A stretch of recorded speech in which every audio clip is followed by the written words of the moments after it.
Leon Granger is a graduate of the University of the West Indies. He studied agronomy and entomology and crop protection. Right? He also holds a postgraduate certificate in strategic marketing from the Cornell University. Right? And he was the first CEO of Carney Green and also at the Cocoa Development Company of Trinidad and Tobago. And he's now retired. And he's here to share all that he knows with us, right? He is also a district youth leader. He's one of us, our church leader for the Central District a long time ago. And he remains an avid reader, a bird enthusiast, all right? He's a member of the Orchid Society and the Agricultural Society, so he has a lot to share. We also have with us Mr. Sirdes Maharaj. Hi, Mr. Sirdes, welcome. Right? He previously worked in the Ministry of Agriculture and the Research Division and Soil and Land Capabilities Unit.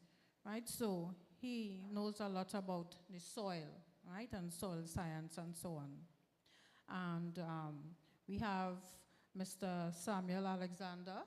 Mr. Alexander, thank you for coming today. He's an ex-customs officer, but he loves dealing with herbs, right? He has a herb garden that he's avidly involved in, right? So we are happy to have you with us today. I know you're going to share all that you have, with us. And I left best for last. Mr. Bundun, Ramdio. All right. So from a very young age, I was told you got involved in agriculture. Yes? And he's now in his 70s. I'm not going to say how much. All right? So you wouldn't have an idea of many years, his many, many years of experience. And he did receive the Shakonia Gold Medal. So we have a medalist in our midst for his avid work in agriculture, right? He's also known as the Sweet Potato King, right? If you go on YouTube and you look that up, you will see him. And he's known as the Root Crop King, right? So we have a king in our midst today, right? We welcome you. We are happy to have you with us today, and we know that you're going to share a whole lot with us. All right, so we have a PowerPoint, a slide that we're going to put up, because we're going to go straight into it because the time is fast going from us. So at this time, we're going to pay attention to on the screen, and then these gentlemen here will share with us their knowledge.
Hoping everybody could hear me without the mic. Mic is better? Yeah. Yeah. Okay, so I want to just give you a quick introduction to agriculture on why it is important for us, especially as God's children, and especially doubly special because of the era in which we live. Some of us don't know what we're really eating, I remember when I used to be working with the engineering division of the ministry, they had more emphasis on gravel and sand and steel and wood Until one day somebody say, well, maybe we could get up one day and eat concrete. Because they were not paying attention to planting. I don't know how many of you eat anything else besides food when it's time to eat. Think about it. What did you have for lunch? Anything that was artificial? Maybe, right? Okay, let me rush into this before I take up all my time just introducing this. In the beginning, God created Adam and Eve. They were placed in a garden. Is that correct? Now, that should, I shouldn't have to say anything else this evening. They were placed in a garden. They were not placed in a computer room, you know. Some of us live our lives as if we are placed in a computer room, and I'm getting like that too. I still have my phone in my pocket because I'm always checking to see who messaged me or which is my missed call and who I should text. And I have 1,900 people on my contact list, so you can imagine what happens every morning. And sometimes morning devotion can't end because everybody wants me to read what they did for their morning devotion. But you've got to find your personal space in all of this. The glare is in my eyes from that door, maybe from my car.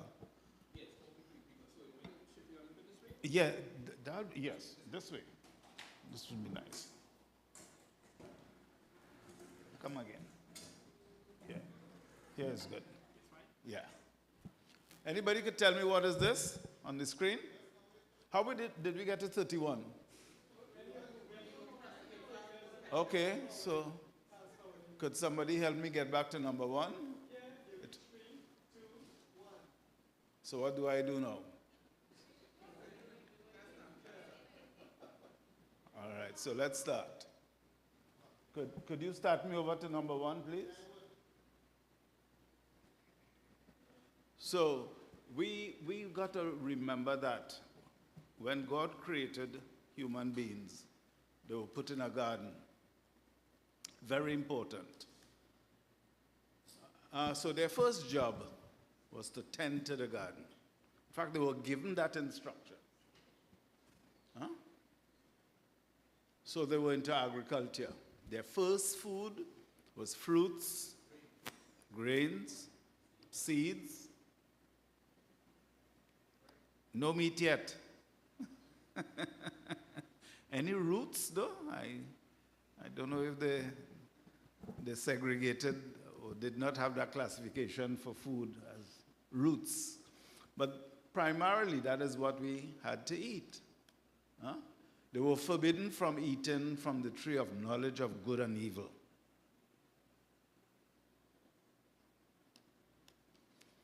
And they disobeyed.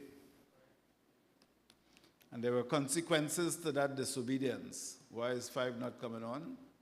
Yep. There were consequences for disobedience to a law that was given by the Creator. Whenever you get sick, whenever something is not happening in your system, pay attention to what you may be disregarding as far as your intake, the health rules you should be following. It always boils down to that. You know, I was telling Sister Patsy earlier, I have a severe pain in my back. And without going through all the spills and drills, they said, listen, just take this, a COX-2 inhibitor. Now, I was wondering why the doctor only gave me 2. I decided to Google it, and it says this COX-2 inhibitor could cause strokes and heart attacks. But it took all the pain away. And a lot of times when we go to the doctor, that is what they do. They just block what is causing the symptoms. But they don't cure the root cause of what is causing you to be like that. I digress, And you would find me doing a lot of that if I don't stick to my script. Why is it not changing? So after sin entered the world, God drove them from the garden. Anybody ever wondered why? Why would they have been driven from the garden? Aha. Could you imagine if we had sinners from way back still alive? Huh? They would have had all the experience put together to spin us around. So, protection from the tree of life. Huh? God introduced the concept of a cursed ground. And let me tell you, you don't have the slightest imagination of how cursed the ground is. Without those things are whole 3-month lectures by themselves. There's something called a nematode.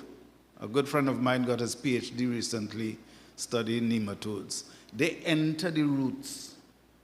And from the roots to the leaves, you have what is called a plumbing system, your xylem and phloem. And these nematodes block those channels. So water cannot get to the leaves. And nutrients from the leaves can't get to the roots. And you ought to figure how, you can't even see these things in the soil, but it's there.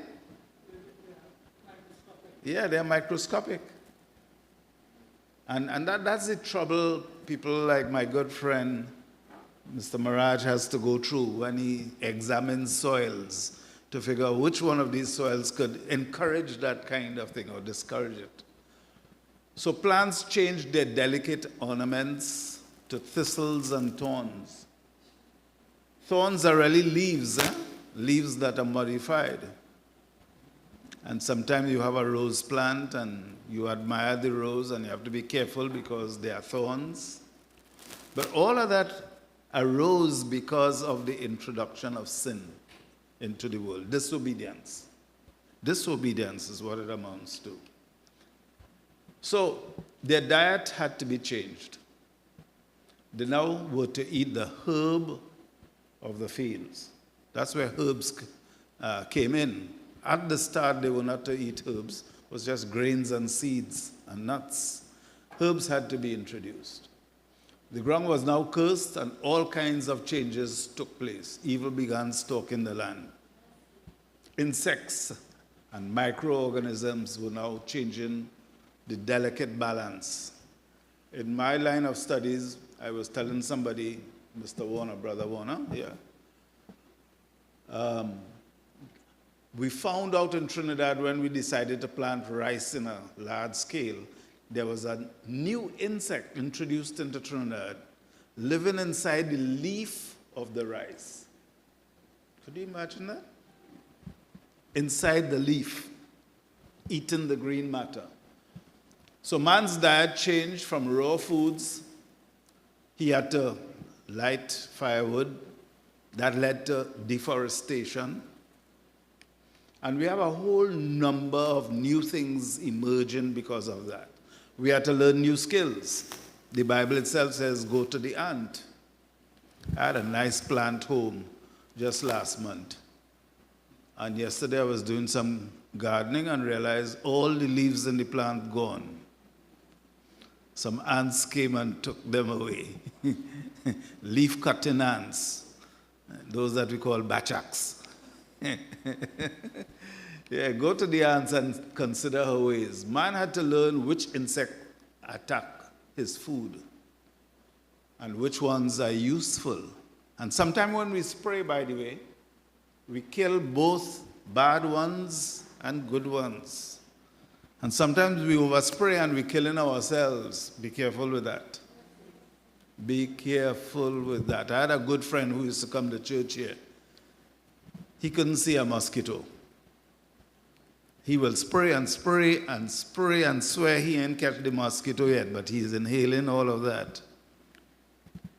So you do damage to yourself. Some insects even make food for us, like the honeybees. Yeah? Some insects are useful in attacking other insects. Yeah? In the world of integrated pest management, that's what we do. You put one insect to attack the next. Ladybird beetles, they're noted for attacking harmful insects. Some are attacking man. You know them. And I throw in bachacos and abejas there, because I know in CUNUPIA we have some Spanish-speaking people. And you too have to learn some Spanish if you have to reach out to them. Eh? That's the next lesson by itself. So the bachacos, you know that one from the sound of it. And abejas will be your bees. Other creatures became pests. You had fleas, lice, ticks, scorpions, even sharks in the water. But man still had to eat 3 meals per day, and hence had to study agriculture and farming. That was the instruction given by God. I put you in dominion over all that I have created. Go ahead, you're in control. So agriculture took on a new meaning, and up to today, there's more and more research taking place. Civilization began with agriculture, and through humanity, and though humanity has changed significantly, agriculture still remains very important. If somebody didn't plant, you may not be able to eat. And if I could hurry this thing on, there's so many benefits to agriculture. We'll take a quick look at it. The source of raw materials. Those who plant wheat so we could have flour. Those who rear cows so that we could have milk. So whether it's cotton, chocolate, flour, wine, wood, olive oil, all of these come from agriculture. Except the artificial things that some people are beginning to make. I don't know if you have artificial oils.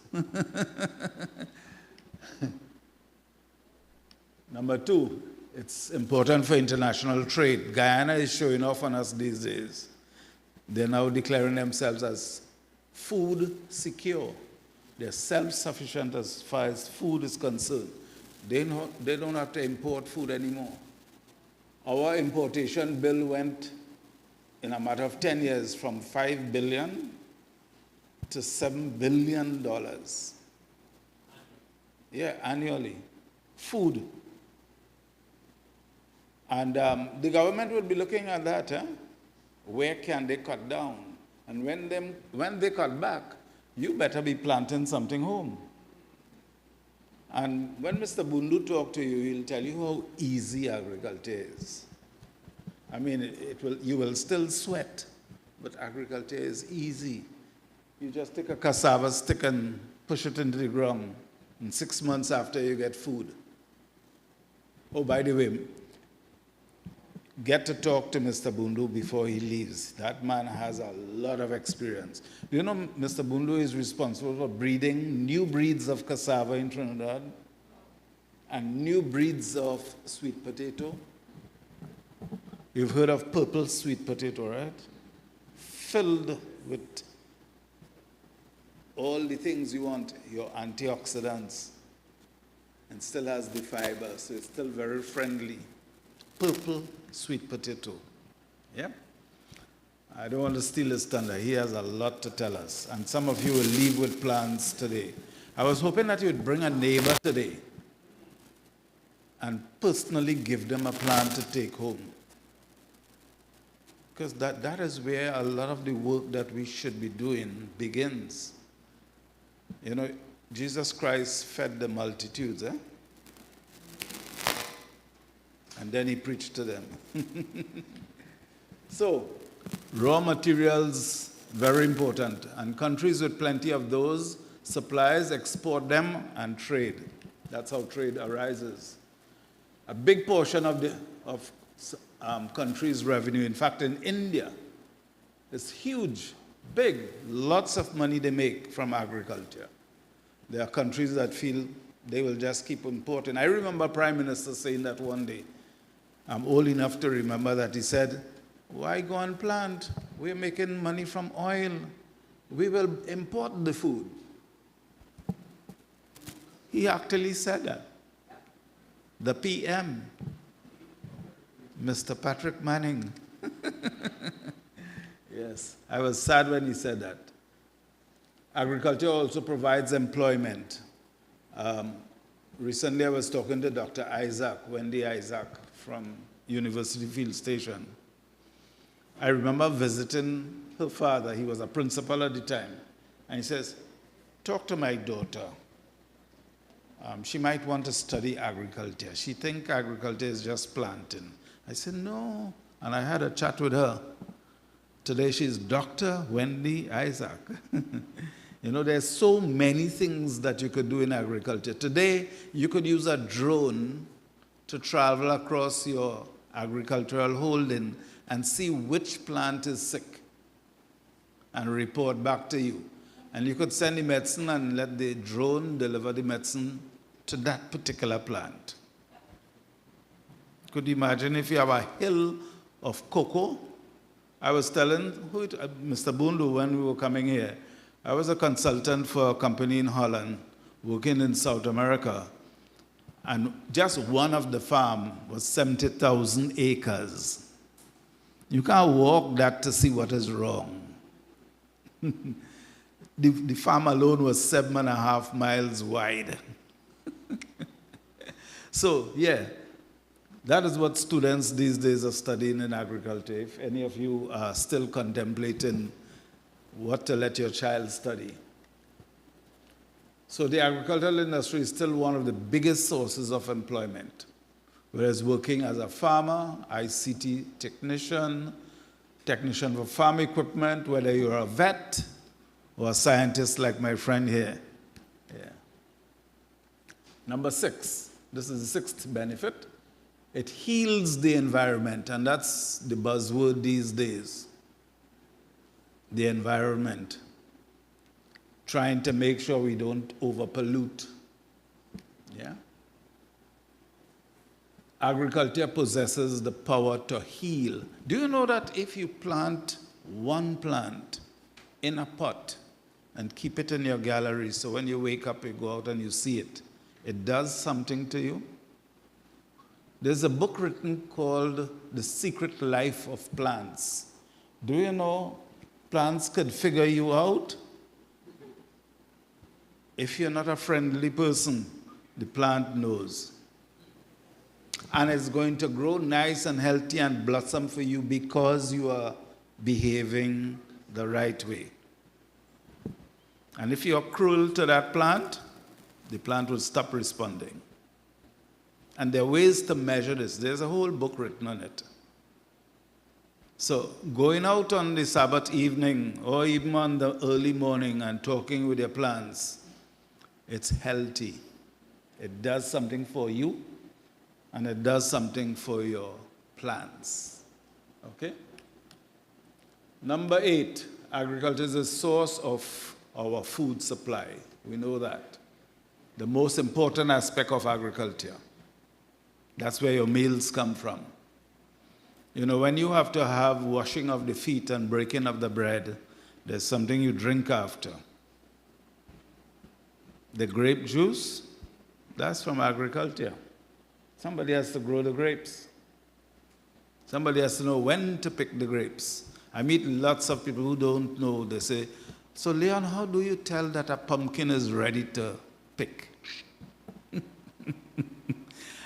When I picked up Mr. Bundu, he had a pumpkin hanging from his gate. That was amazing. I took a few pictures. The vine went up his gate, and there's a big pumpkin hanging from his gate.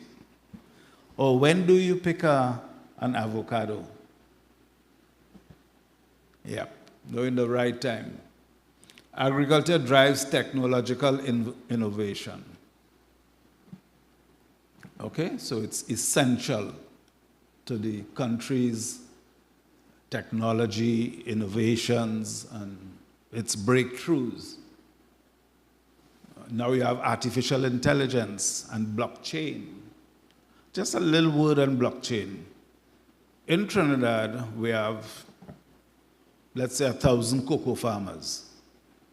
But somebody likes the cocoa that Sam is growing. And they want to pay premium money for his cocoa to end up in Europe. to go into a certain chocolate. They want to safeguard themselves because Sam could now buy from Derek. And they're getting Derek cocoa instead of Sam cocoa. Blockchain technology is now used to follow that cocoa from Sam tree all the way to the factory. That's what blockchain technology is. Not just using Bitcoin, it's using agriculture. Yeah? And learning how to breed or cross-breed plants. When I talk about cocoa, if I get any time, you will learn that there was a cocoa existing here in Trinidad, and they brought in another one, and they crossed, which is called hybridization. And that gave rise to a brand new breed of cocoa called Trinitario, named after Trinidad. Trinitario. We have some Trinitario there. And we have hundreds of Trinitario now, each with its own flavor. That's a next world by itself when you get into determining which one to make your chocolate from. So, plant breeding, very important. What's being done to adapt to the dwindling homegrown healthy food? Oh, by the way, I have seen people go to their cesspit, unscrew the cover, dip a pan with a long rod, pull out the water, collect it in buckets, and go and water their lettuce, pat choy, and cabbage. Yeah, that makes it grow. But it's not the right way to make it grow. You know what you're eating? You ever heard about the bacteria E. coli? Gives you diarrhea and does other things to your liver and your kidneys.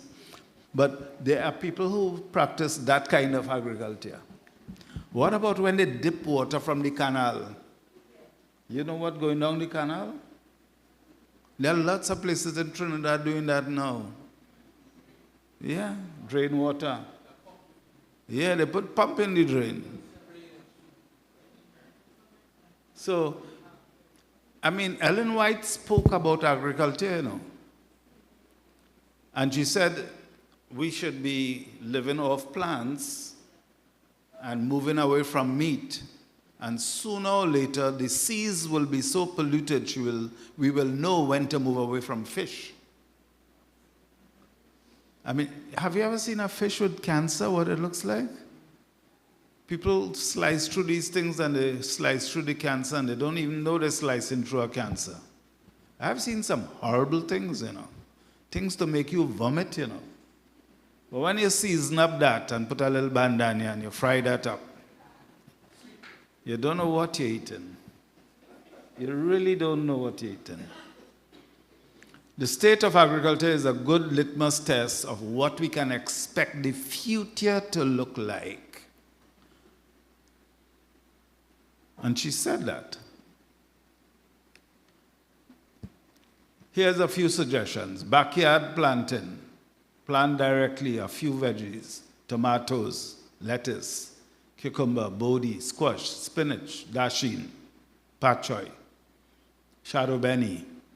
Did you see on the newspapers somebody found snail bait inside the bandana and pak choy between the leaves? That is poison, you know. Now, you might shake off the pellets, but what went inside the leaf? You go in and cook that. And suppose they shake it out home and you never see. I have personally seen people spray corn. They push the nozzle in the corn air. You know the air of the corn, right? Push the nozzle and pump it. You know why? There's something called the corn army worm. If you see worm walking out the corn air, you ain't buying it. So they spray it in the morning. So all the worms die. And they sell it to you in the evening. You get in corn plus chemicals. If you have no backyard, plant in directly recycled containers. Maybe I grew up with my old man recycling so much, I learned to see things that could be recycled and used as containers for planting. Yeah, he always was looking for a bottle, because to sell a bottle of goat milk, he had to have a bottle, right? Use grow boxes. There's some 5-gallon plant bags. I'm sure Mr. Bundu have one in his pocket. He'll pull out the bag from his pocket so you will see. So you don't have to have a container. You could buy a bag. Oh, I see people take old jeans. They cut the legs off, they sew the bottom, button it up, zip it up, and fill it with soil. They take old shoes, fill it up with soil and plant it. Oil drums, old fridges, juice packs. So there are lots of things you could plant in. Anybody could tell what seedling this is? I'm sure Mr. Bundu know. Whenever you have your seeds, label them, because, I mean, some of the best of us cannot tell the difference between some seeds. If you look at cabbage, cauliflower, pak choy, lettuce, broccoli, there's no way to tell the difference unless you know it. This one looked like, I don't know, must be pumpkin, squash, watermelon. One of those, right? They belong to the same family.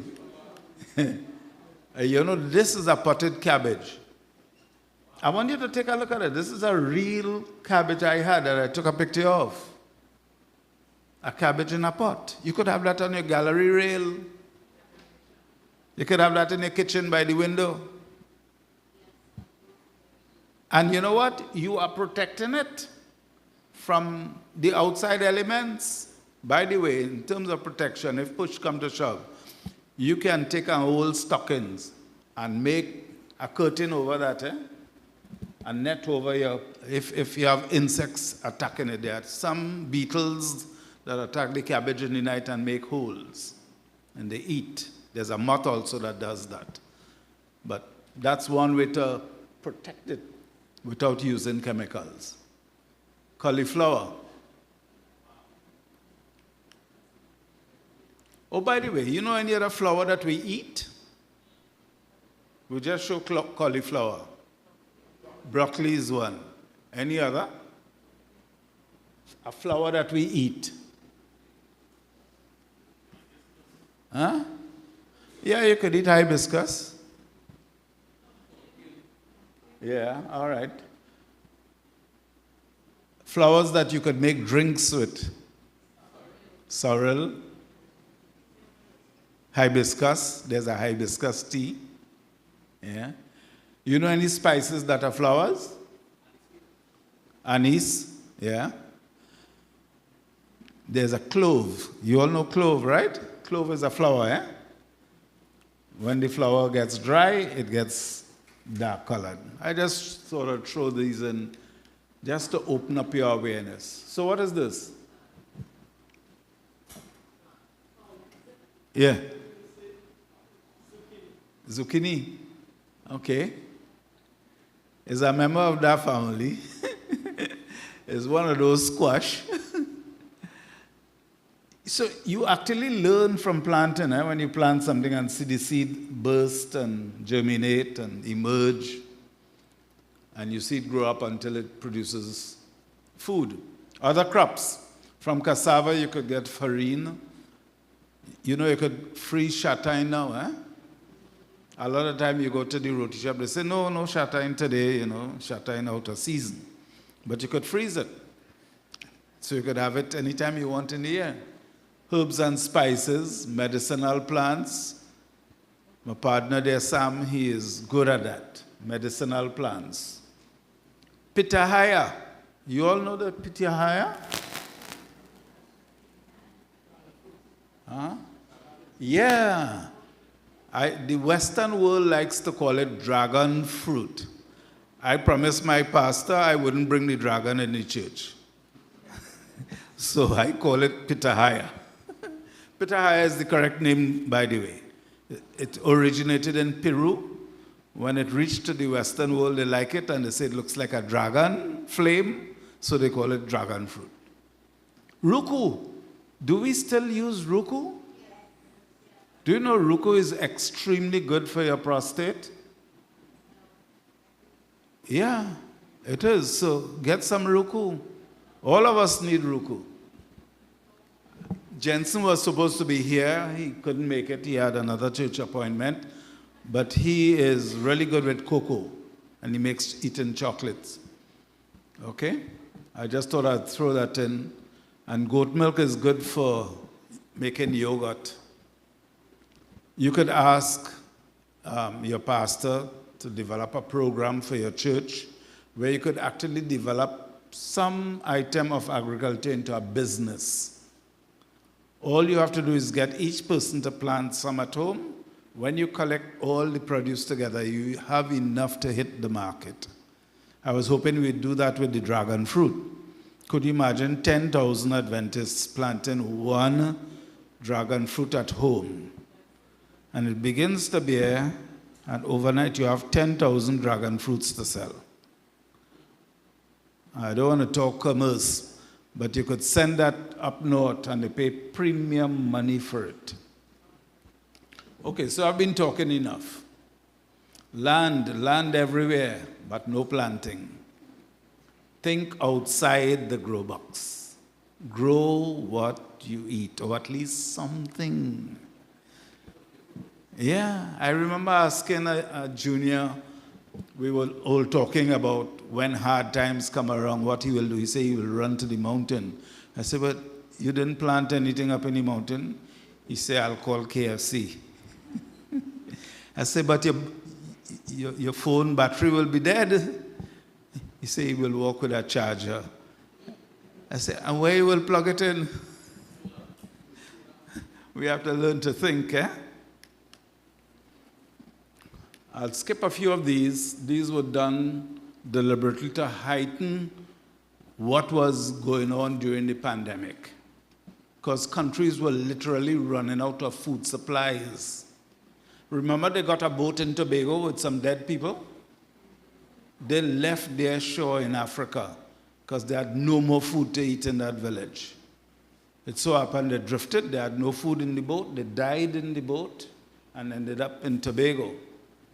But those are some of the problems that could take place when you have no food. And still you have a lot of dumping of food. In the big countries, every week they dump food. Yeah? Time to restore human relations with nature and biodiversity. If you could grow a cassava and somebody else decides to grow a dasheen, you have too much dasheen to eat. You could exchange and get some cassava. The time of trouble would not be easy. If you flee to the forest, you would need to identify edible plants. You may need to eat raw food. You would not want to compete with the quenks. We have quenks in Trinidad, in the forest. You will have to compete with them because they have to eat too. So it's up to you. What are you going to wait for to begin? Okay? What if food becomes so poisoned that you can't eat it? How would you get food? These are the questions you have to answer. And I address the Pathfinders here because part of the honors program that we do as Pathfinders involve agriculture. It begins with some geology sessions, learning about your rocks and soil, because from rocks you get soils, from soils you know what to plant. And we have the soil scientist here. If you have a hard question, ask it this evening. He will help you. All right, is 6 o'clock yet?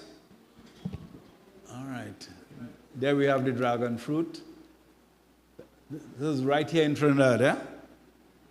There's a guy with a dragon fruit farm in Faizabad. He sells the plant cheap. If you go to the government nursery, you may pay a lot more. But we have a lady in CUNUPIA who is a dragon fruit queen. She's good. She has been developing expertise. Sister Goddard, talk to her. She'll tell you about growing these plants. Look at that. So, any questions? I had a few things I wrote down here just to keep you awake, and I didn't reference them. Maybe I'll do a few. You know the parable of the wheat and the tares, right? We'll have a lot of that to deal with, not just in the church, but in the garden. You all remember the fruits of the Spirit? Anybody want to mention two? Yes.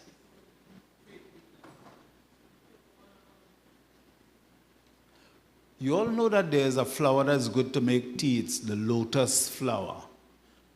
If you ever come across a lotus growing in the mud, that's very good for cleansing your liver and your kidney and so on. You know, we live in a beautiful era where you could just Google stuff. And if you ask the question the right way, you get the information. When you go home, Google it. Lotus flower. How to prepare the lotus flower for tea. I have some lotus flower. They come down to this size. And when I boil the water and I put it in a bowl and I fill the bowl with water, you see it opens up. That tea is so delicious, but it's also healthy. I'll call some crops. I'm stealing a little bit of Mr. Bundu's thunder. Dasheen, cassava, carrot, yam, sweet potato, tanya, edo. Which one is not a root? Dasheen, cassava, carrot, yam, sweet potato, tanya, and edo. Huh? All are root crops.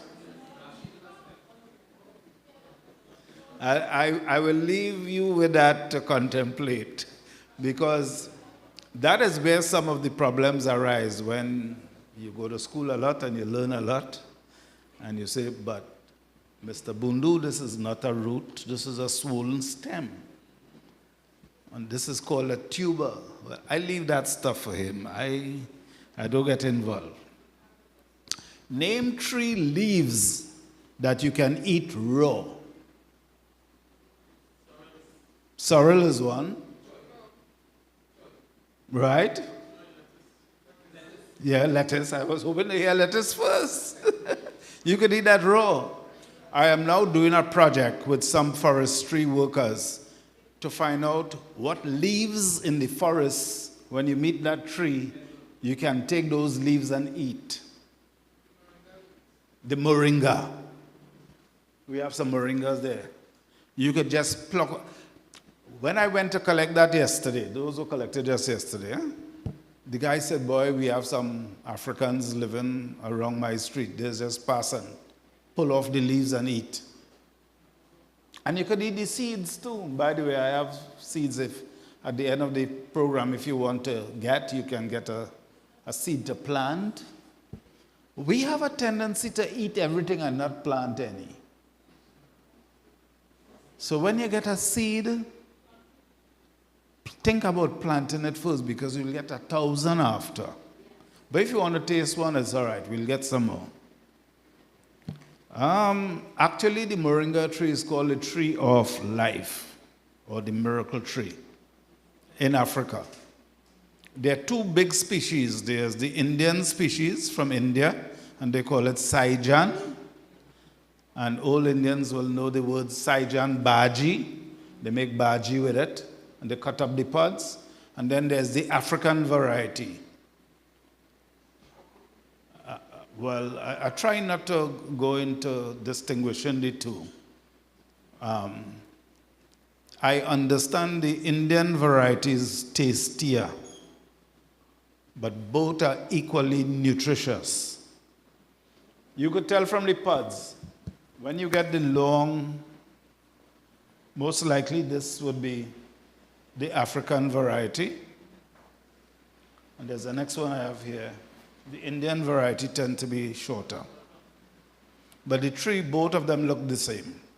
And they carry about the same nutrients and qualities. Here's a teaser, a citrus fruit that is used in fruit cake.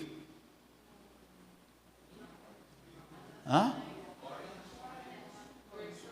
There's a particular citrus variety, especially long ago.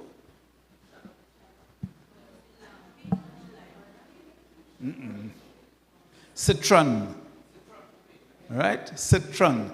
They used to actually sell it as a preserve, like chunks. And when you bite into the cake and you bite a piece of that, you know you just hit a piece of citron. Yeah? A fruit which can be used as a kitchen utensil. Right.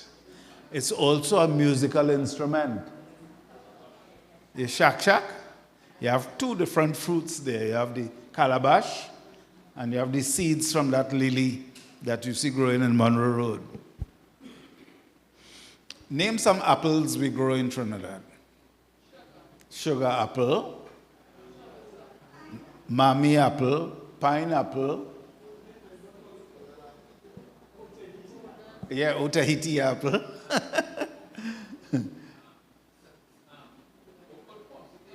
Yeah. Yes. Oh, by the way, which is the largest fruit in the world? Tell them. Yeah, it's a jackfruit. You could get a jackfruit as long as my leg. Yeah? I had asked that you all promote a slogan, bring a plant and meet a neighbor. Or bring a neighbor and give them a plant. I don't know. I think I talk enough for the evening, and if there are no more questions, I hand you over to our MC, who will introduce again our next speaker. Mr. Bundu? Maybe Mr. Bundu? All right. So I want to bring on Mr. Bundu. I met Mr. Bundu many years ago. He's nearly 80 years old. He looks very strong. And this man knows a lot.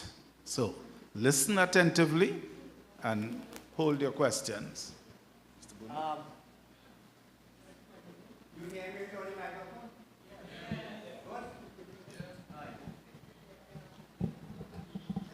The main reason is that I like to demonstrate when enough mic. But my voice is big enough. We are streaming. We need to. Okay, use the mic then. Use the mic. I will help you find me. You need to. Okay. All right, good afternoon, one and all, brothers and sisters.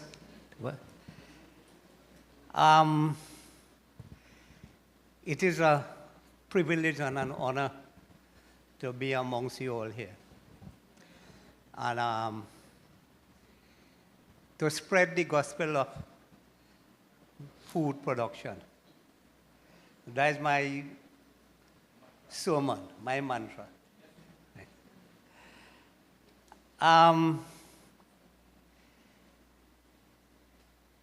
On short notice, I couldn't refuse my good colleague, Mr. Leon Granger,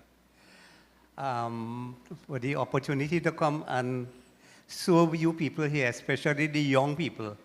Not that I have anything against the older people, but the main purpose is to groom the young people on the way forward, right? Because they are the citizens of tomorrow. So we need to groom them now. Let me give you a short history, and especially for the the young people again, because you see, when you're trying to push the image, you know, it's so much of negatives happen in the country for the past, well, I'm 76 years now, heading to the 77. And is that the negativity towards farming, it keep growing, and I don't know for what reason. And I can remember exactly when the former Prime Minister said about, you know, we don't have to grow food, we could buy food. And that was said again in, by the Minister of Planning under the, when the former UNC was in power. No, I don't mess around with politics, eh? They don't like me. Guys speak the truth. And Dr. Botiwari, we had a presentation in Signature Hall in Londonville there. And I mentioned this thing about the food security, and we should think about growing our own food. And he said, we're not supposed to do that, we can buy food. And he go back again and said it in the Cooper Chamber Hall, right? And I was going to give a presentation of achieving food security and conserving foreign exchange. And they refused to allow me. And when the intervention, Dr. Marlene Atz, a senior economist in UE, she insisted that I give the presentation because they wanted to give one of the fellow who doing the foreign use cars and things. So I said, well, where are you going to eat foreign use car? Right? And Dr. Marlene stood up for me that day and insisted that I did the presentation. Now, let me go back a little bit. When I wanted to really, the people want to know, well, why I actually choose this way, and it takes so many years for I to really, and I ain't give up. But you see what happened in 1962, we got independent. And the principal, I went to the Toro Darcy School. The principal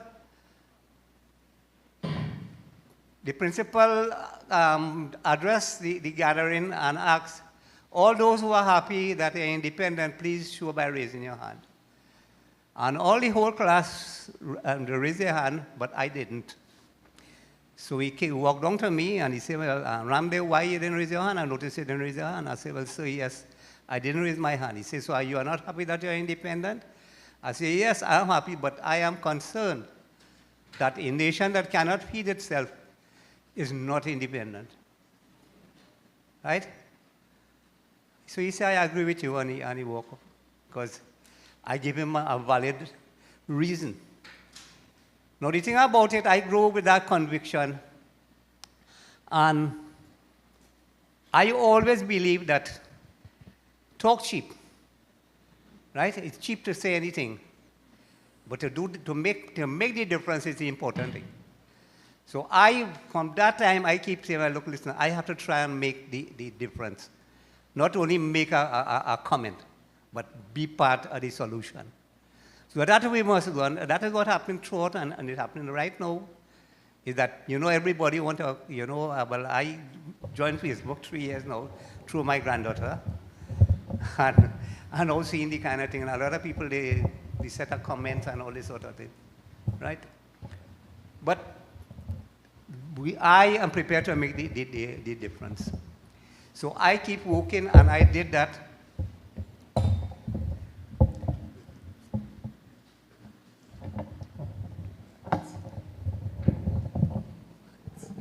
Yeah, so I did that, and I followed the lead. And I did what I had to do because I was the eldest in 8 children. My father died young, he was very sick. I had to take up the mantle and help my mother with the next 7. So I know the things. So I know how to, the sweat of thy brow that I eat bread. And I shared bread to my brothers and sisters. And I grew with that. And I know the importance of it. Now, I try to make the agriculture look sexy. Sexy in the form mean attractive, right?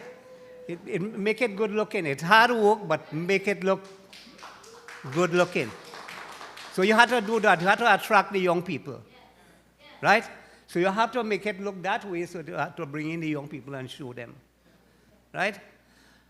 I wanted to go to the university. I was very bright, but those days, you had to have money to. I was paying to go to secondary school, St. Andrew's Academy. I had to drop out from school. Even though I continued schooling, I couldn't go to university because I had to pay. But you know, I continued doing what I had to do, right? I have my colleague telling me how many certificates he has. Well, I have beat him on because I have 32 certificates from Farmers Training Center. That even though I joined Caroni as a cane cutter to help my mother, I still used to go and do training. So I had these certificates, right? Now, as I tell you, I wanted to go to university. But this, what I take up now, and I started to master this art of growing food. And let me tell you why I choose root crops. If you're looking at food security, you have to look at the sources of carbohydrates. When you get carbohydrates, you could add anything to it and you make a meal, and you're good to go. Now, I keep doing what I had to do, and I do it in the right way, the ideal way, within my limitation, my educational limitation. You know, a few years after, I went to university. But guess what? I went there as a lecturer. Right? So the wish was there, and I believe in God. I'm very good at praying, right? I don't believe in any religion. I believe in God, right? And I pray hard, and it come to pass, right? So don't give up.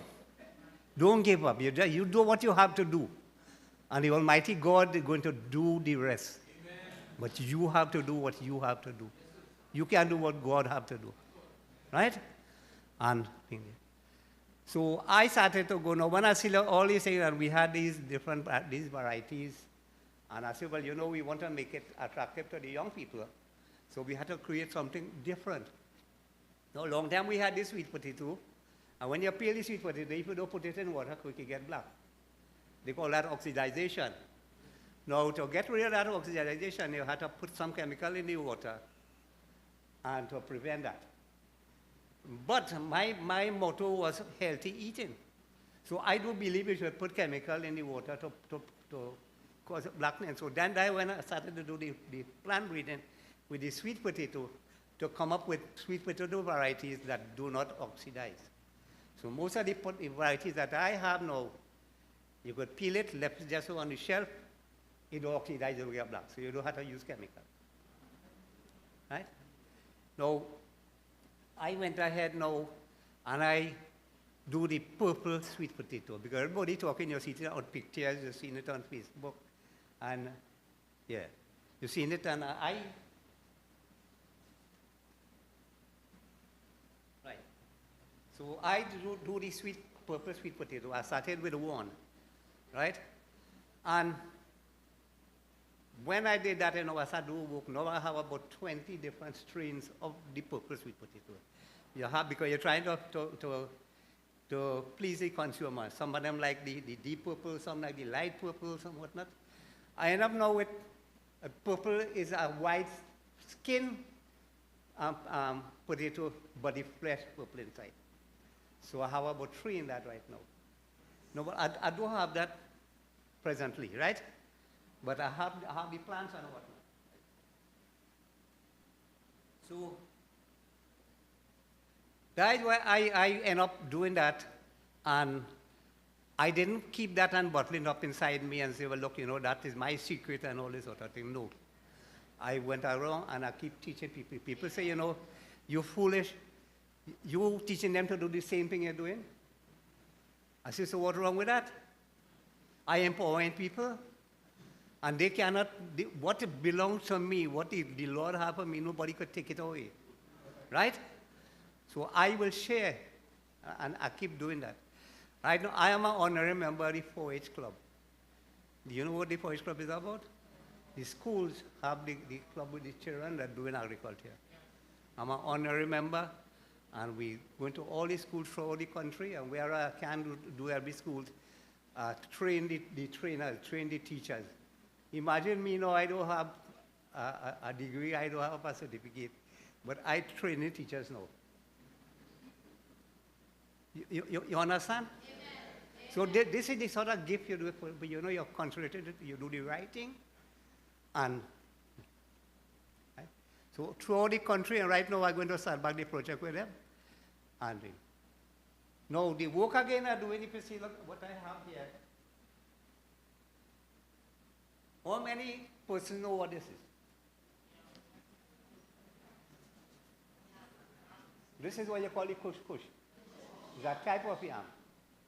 Now this year my project with this is the kush and Tanya. When last you see a good root of Tanya? Who know about Tanya? Right. See? So it's things that we're going to bring back. And if you check the nutritional benefits of these, it's real super. So that's why I'm trying to work out. This year my project is I'm doing 1,000 Tanya and 1,000 kush. Right?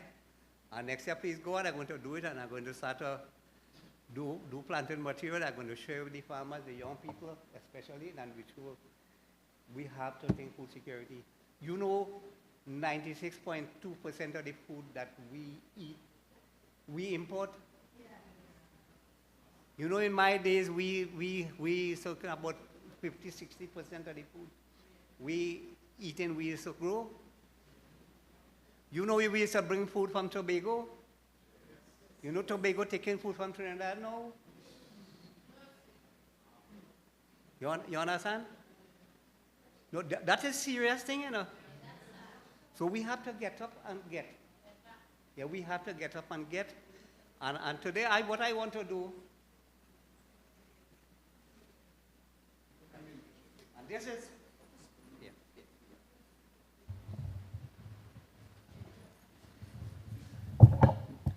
this is the next one. This is the ginger. This is the local ginger, right? This is very pungent ginger. A long time we used to take this and make the ginger beer and all this sort of thing. The other one we have is the commercial ginger. You have to put plenty, you know. This one you just put a little bit. So this is one that I'm trying to bring back and all too, right? So by next year, please go what I'm going to have. This is the same ginger, but it's more pungent. Local, yeah, local ginger, right here. Yeah, so we have the cassava now. Now we had started a project with the cassava in 2012.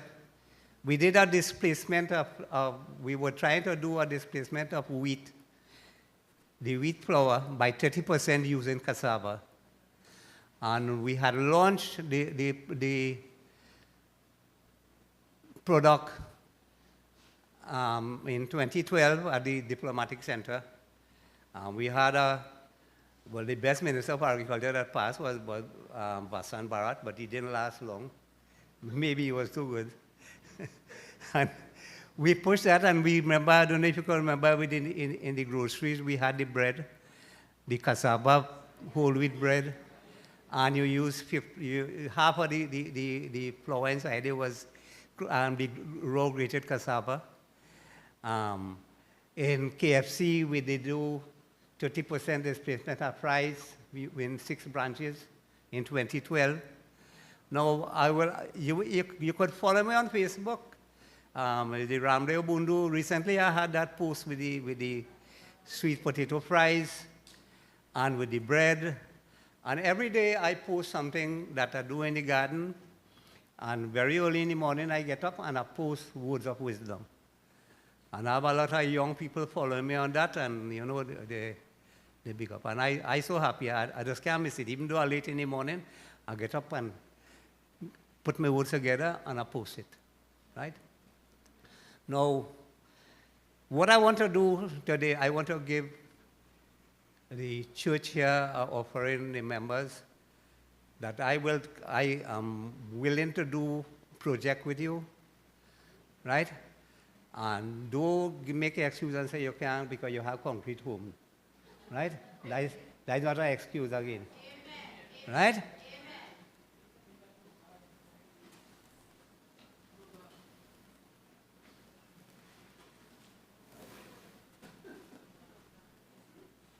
I'll pick up these quick because now you have these grow bags, you get them by Abu Greens, you have 1 gallon, 2 gallon, 3 gallon, 5 gallon, 10 gallon. Now the 10 gallon you can use and you plant the sweet potato, right? I wouldn't advise you to do with the cassava. The cassava you can use like the half a drum, or you could use the feed bag, you pull the feed bag, and you put it lie down and you plant your cassava and you get cassava, right? So that is what you could do. You have your flower pots, your plant. Now, I realized it was a problem. In 2009, we had the Agritech Expo in UE. I don't know if Leon could remember that, the Agricultural Society. And we there I displayed all that I produced, all the yams and everything. And I had something novel that within that period of time, every day I had 3 classes on the spot because I know when I showcase these things, people will want to know how you're getting that. You do that? That is done in Trinidad? So I used to think, and 3 times for the day I used to be training. And one of the things the people are telling me, well, I am from the East-West Corridor, the housing estate, and I say, no. Don't give me that excuse. Get your grow bag, get your containers, and all this stuff and grow. I was so happy that months after people called me and said, Mr. Muno, I do good with the sweet potato and whatnot. Right? So I want to offer you all that. I do the training. I have most of my thing on PowerPoint. Right? But my PowerPoint is interactive PowerPoint. That at any time you could stop me and you ask any question, I won't forget anything because it comes from here. It's here that make the PowerPoint. Right? So I want to offer you that. And you can link with Mr. Granger and organize and see how we could work out. I will supply, I have these sweet potato plants here. This is a purple sweet potato. So we have them, we'll look at shade up at the end and whatnot. All right. And when you put it, now, this is a plant, right? Now, this is what you call the apical meristem of the plant. The apical meristem means the active growing tip. There are big word for active growing tip, right? So you can notice 9, 12 inches long, right? Yeah, so it's 12 inches long. You're using this. And the reason why you're using the apical meristem is because this have the most amount of reproductive hormones, right? Because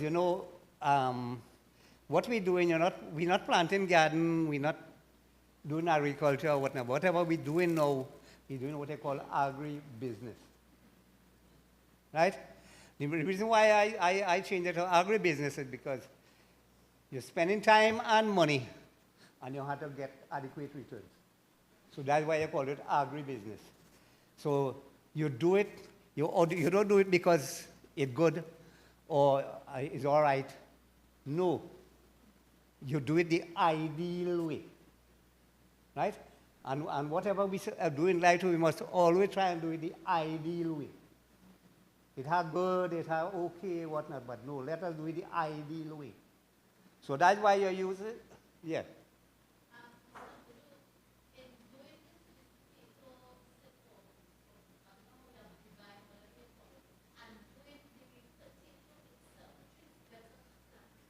All right, good question.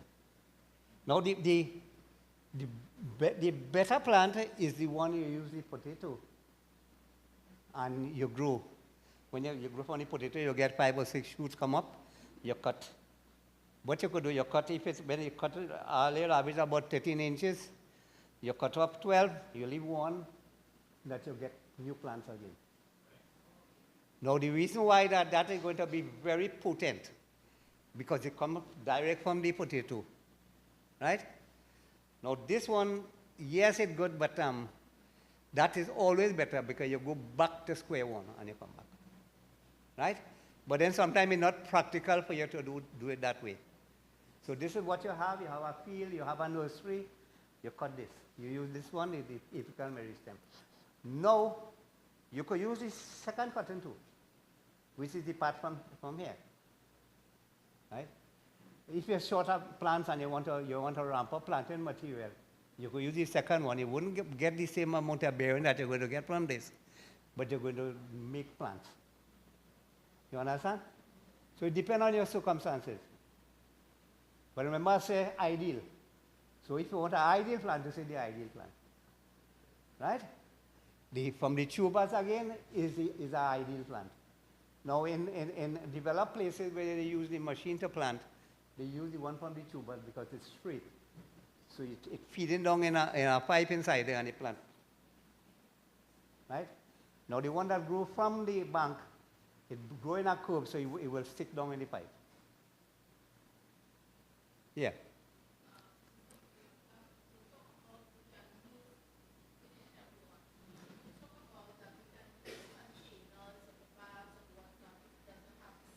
Yeah.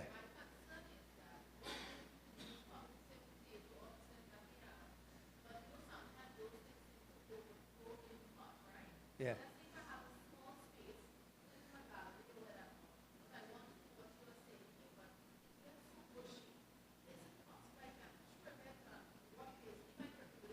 Yeah, you could trim it, but what happened with sweet potato?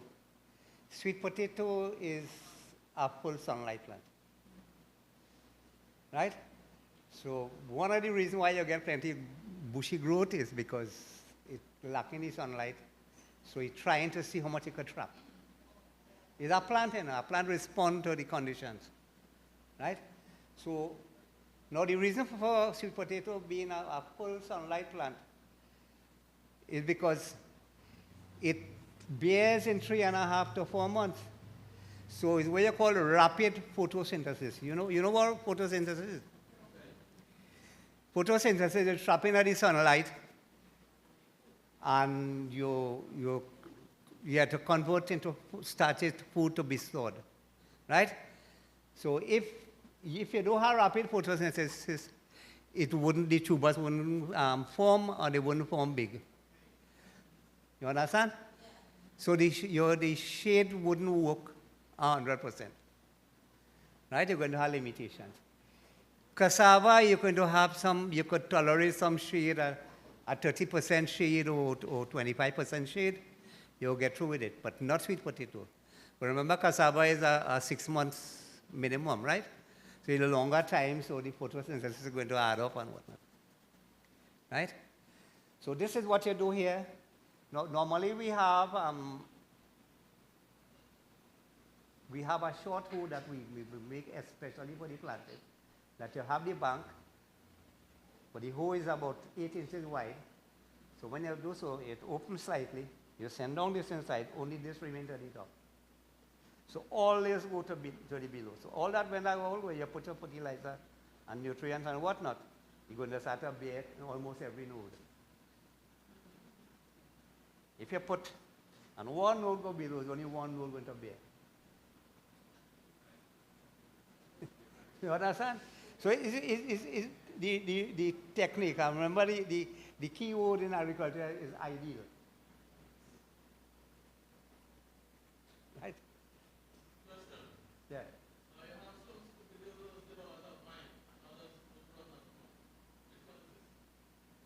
Well, all the varieties that I do, they don't find much.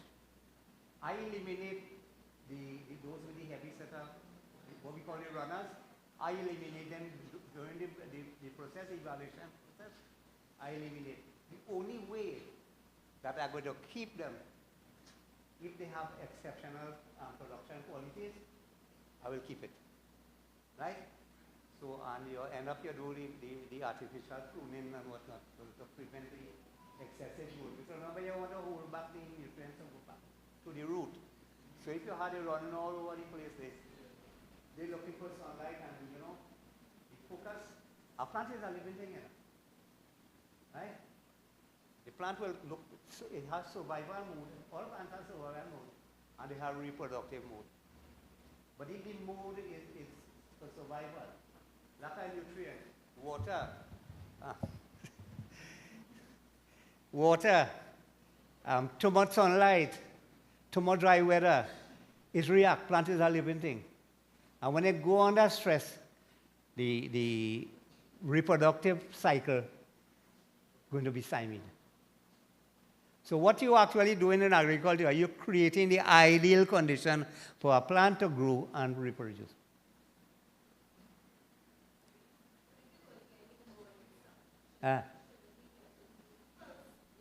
Full sun, yeah. Yeah, what I say, if you get some sun, you're going to bear, but you're going to get limitation in the bearing. But remember, I say it's agribusiness. So you don't want to go through all that to plant a potato to plant a vine to get one potato in it. You understand? Because everything is at cost, right?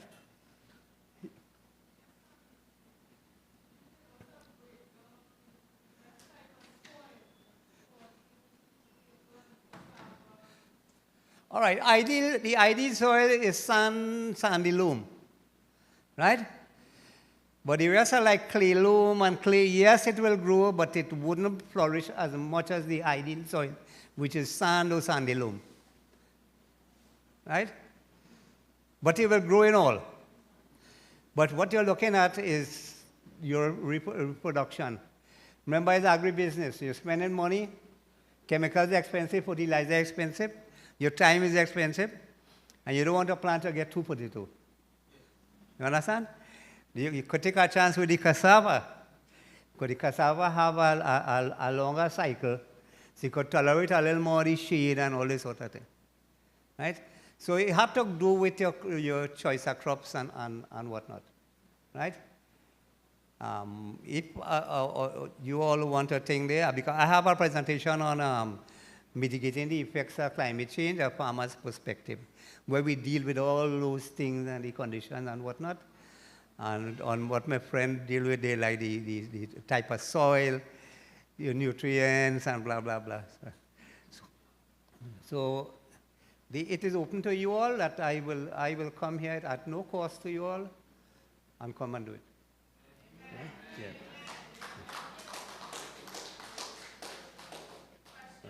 Yeah.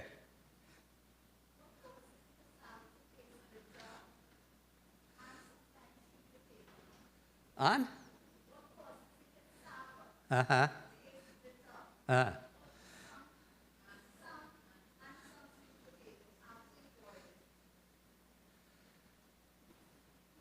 The sweet, what, all right.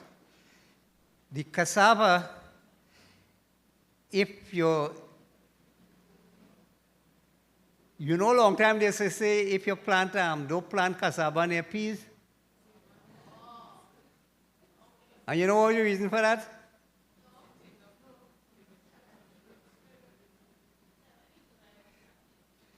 Right. Pigeon peas is a legume. Pigeon peas manufacture and store urea, nitrogen in the roots. If you all put up a pigeon peas tree, you're going to see little nuts in the root. Now you destroy the organ for nitrogen. Now, when you plant the cassava near that, the cassava absorb the excessive nitrogen and raise the cyanide level in the cassava. Now, all cassava have cyanide, so don't get frightened, right? But you have the bitter cassava that have the highest amount of cyanide that could cause you to get sick or whatever, right?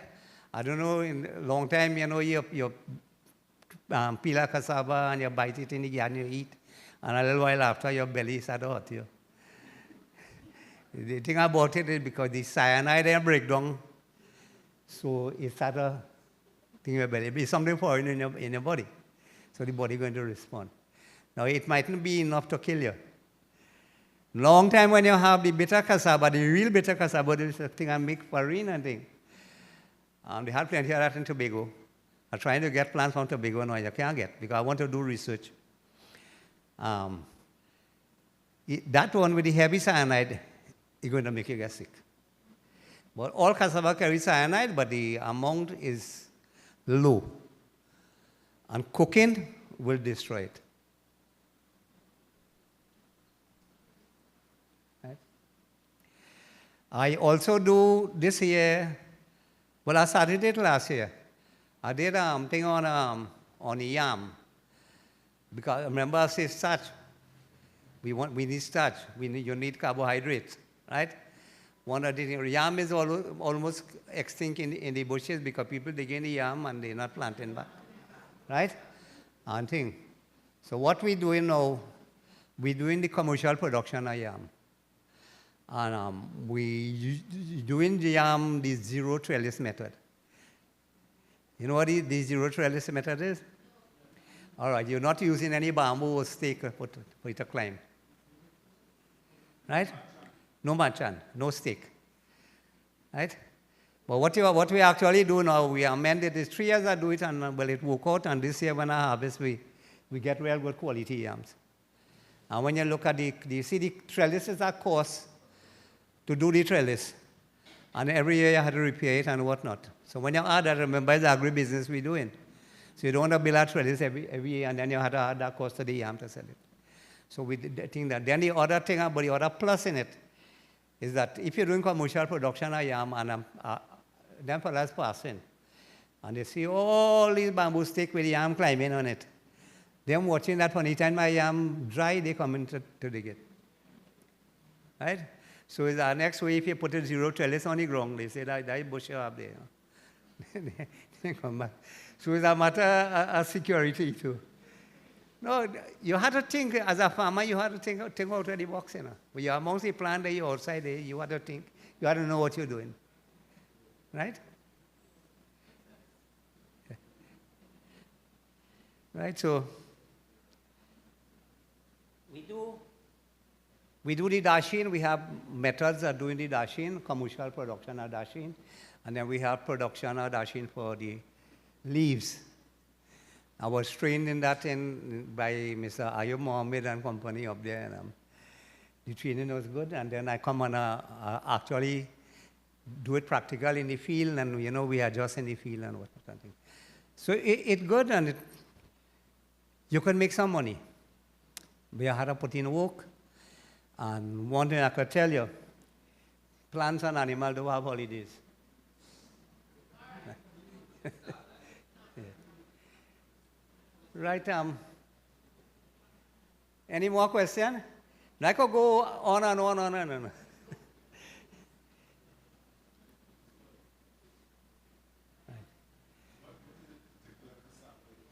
All right, that's a new variety of cassava that I do. Sorry I didn't pick up a tuber today, but the benefits of that is like the MX. It don't stop boiling, but the thing about that is if you want to do processing, like you know you want to do the waxing and whatnot, it gives you a neat, nice cassava, and it be off from the root, a little thing off the root, so you could cut off. You wash, you dip in your wax, so you could wax and preserve, right?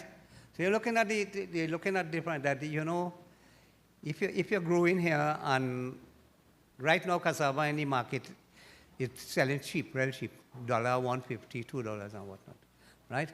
And that is way below cost of production. So it's bad business. Remember, we do an agribusiness, right? So if you do that and you have this one, or you could do so, and you have a good business, you could ship cassava to America, to Canada, the wax cassava, right? But it's not so easy. You have to go through certain protocols, production protocols in Trinidad here. And it's a bit difficult for us because 90% of the water that we use to irrigate plants in Trinidad is not really fit. It wouldn't pass the protocols for export, right? So we need to wake up, we need to do plenty of work, right? And I keep reminding the ministers and the politicians and them that a nation that cannot feed itself is not independent. We have some time with God on our side, and we could make a difference. But we had to get up, and we had to do. Stop the talk, and more action. And I willing to extend a helping hand to you all here. Form yourself in our group. I will come and do the presentation. We will go through it. I have my farm. You come to the farm. You get the practicals down there. You see everything. The real world. Outside is the real world. We have a class from Penal came up and they want to know, well, where's the shed in the garden? I said, well, this is the real world. We don't have shed. No, this is the real world. Yeah. Yeah. No. I looking like Isaac?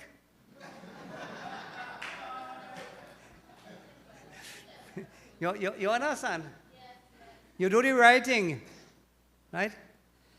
And you see, everybody, they blame a lot. We blame others for our problem when we ourselves are our biggest problem.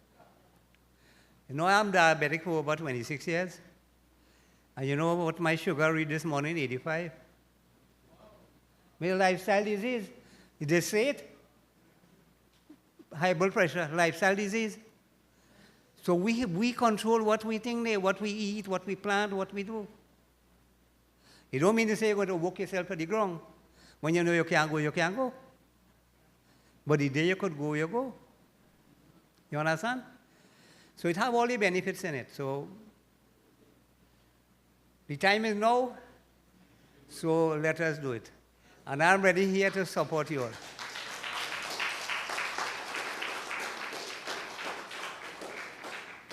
Don't sit yet, Mr.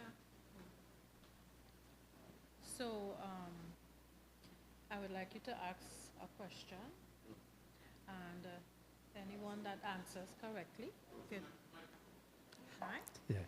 Okay, so he's going to ask a question from what he has been saying all along.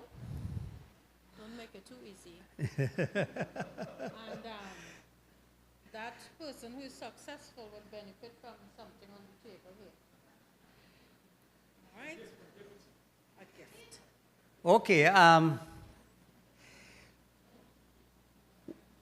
Why you want to use the youngest part of the potato vine?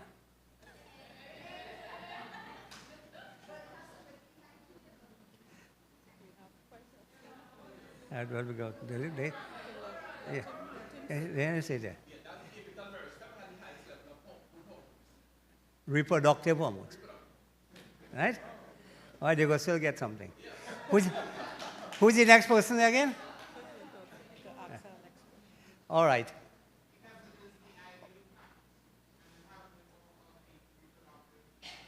Right. But could you use the part just before that?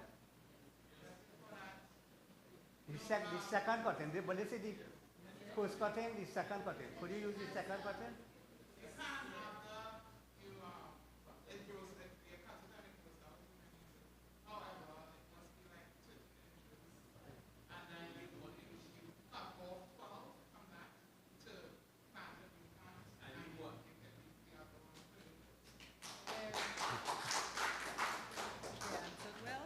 Yeah. Okay, so at the end of the program, we have two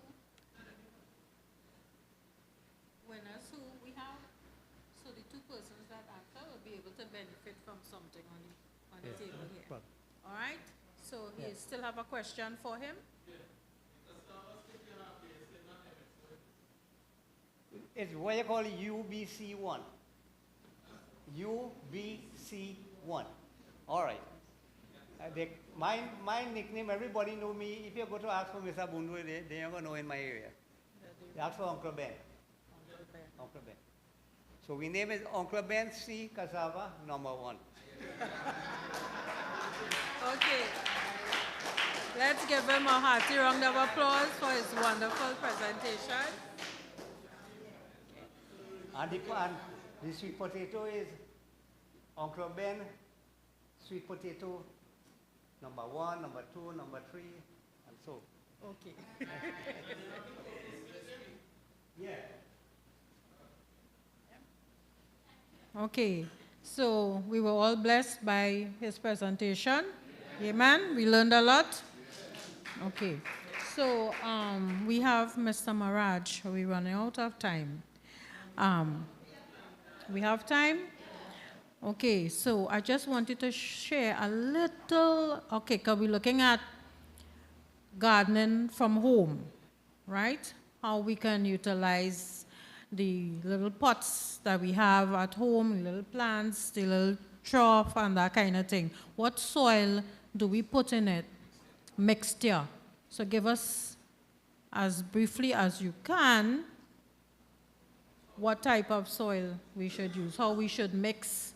You know, we are everyday average people home who may just have a little heap of something here or there or pick up something from the agri shop or so.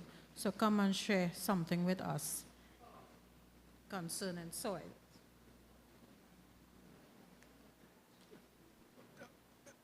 Good evening, everyone.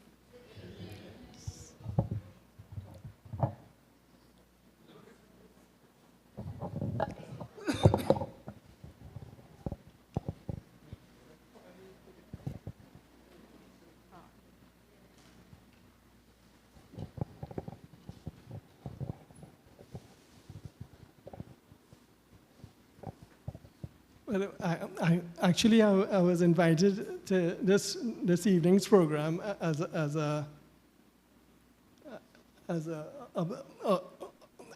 observer, and I did ask my friend what is his participation, or what it's all about, and he says a surprise. So I think I'm pleasantly surprised by being asked to share, but I think I was fortunate. If I give you a little history, that I worked in the Ministry of Agriculture, and I was placed at the research division, and actually in that division, I'd work in about 4 departments. One of the departments was Soil and Land Capability Unit, and within that, we had a soil scientist who was my boss. And I actually work in the soil testing lab. So my job was a scientific assistant, which is something like a lab assistant, a little more than a lab assistant and a little less than a lab technician. So the designation was scientific assistant. So my job was testing the soil. And we used to test for plant nutrients: nitrogen, phosphorus, potassium, calcium, magnesium.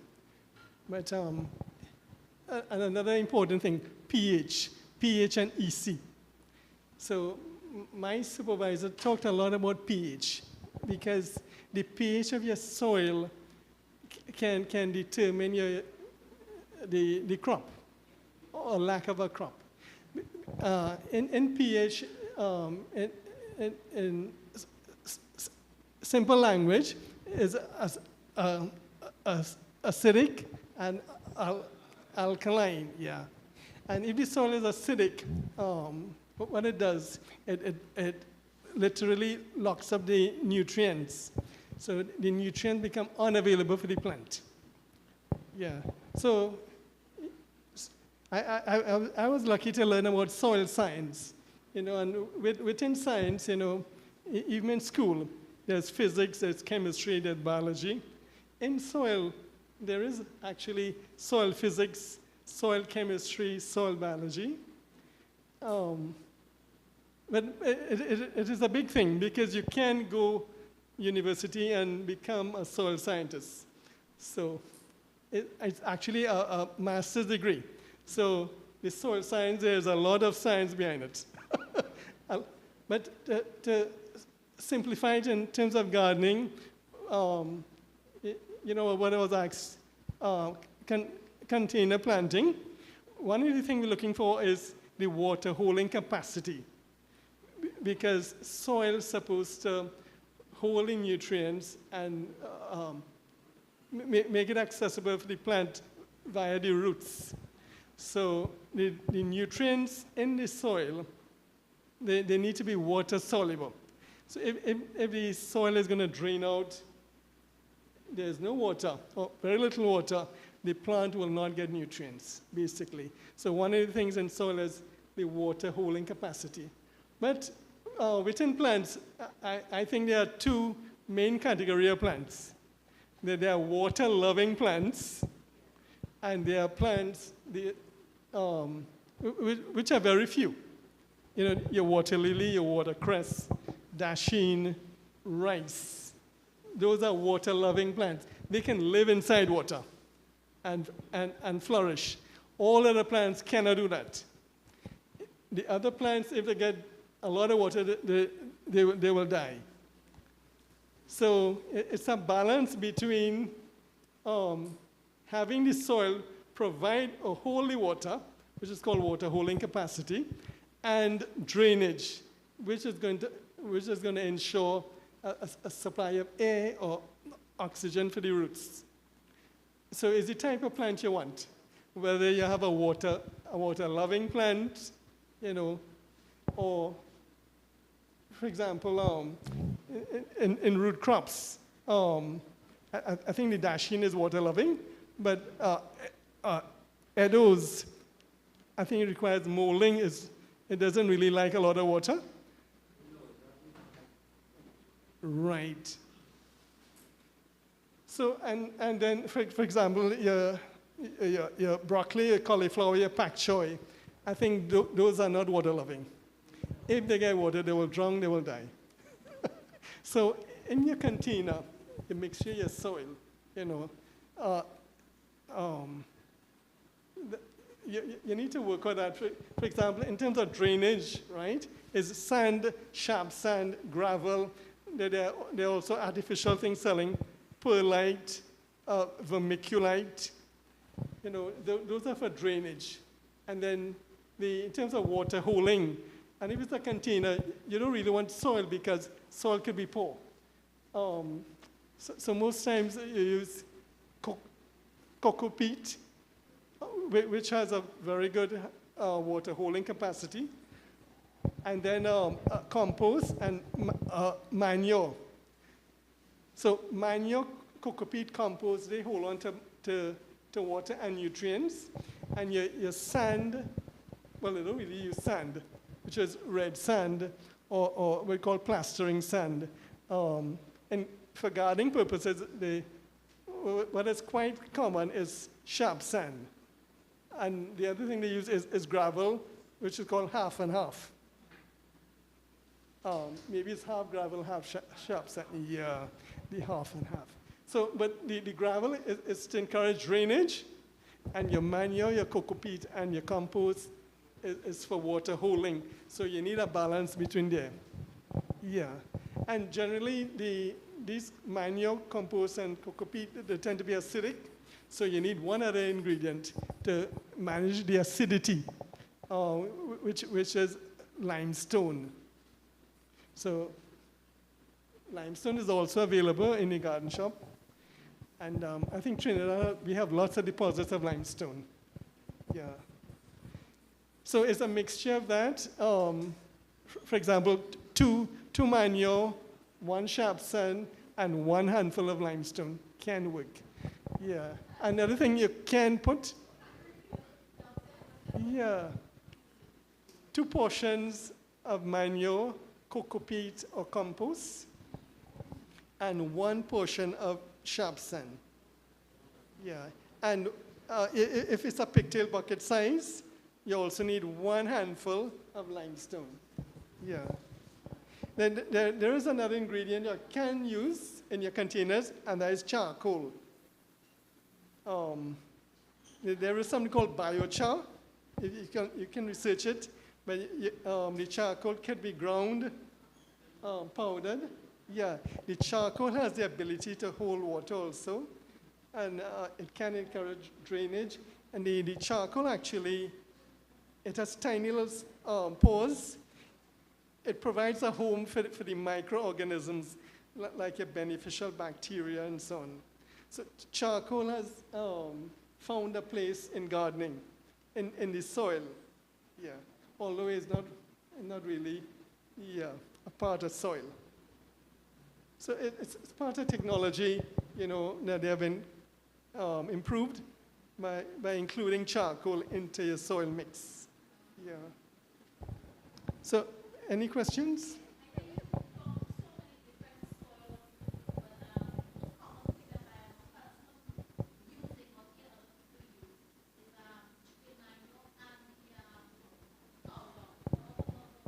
Yeah. Well,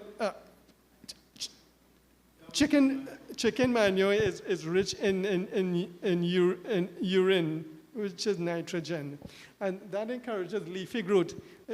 As I say, your soil versus your crop.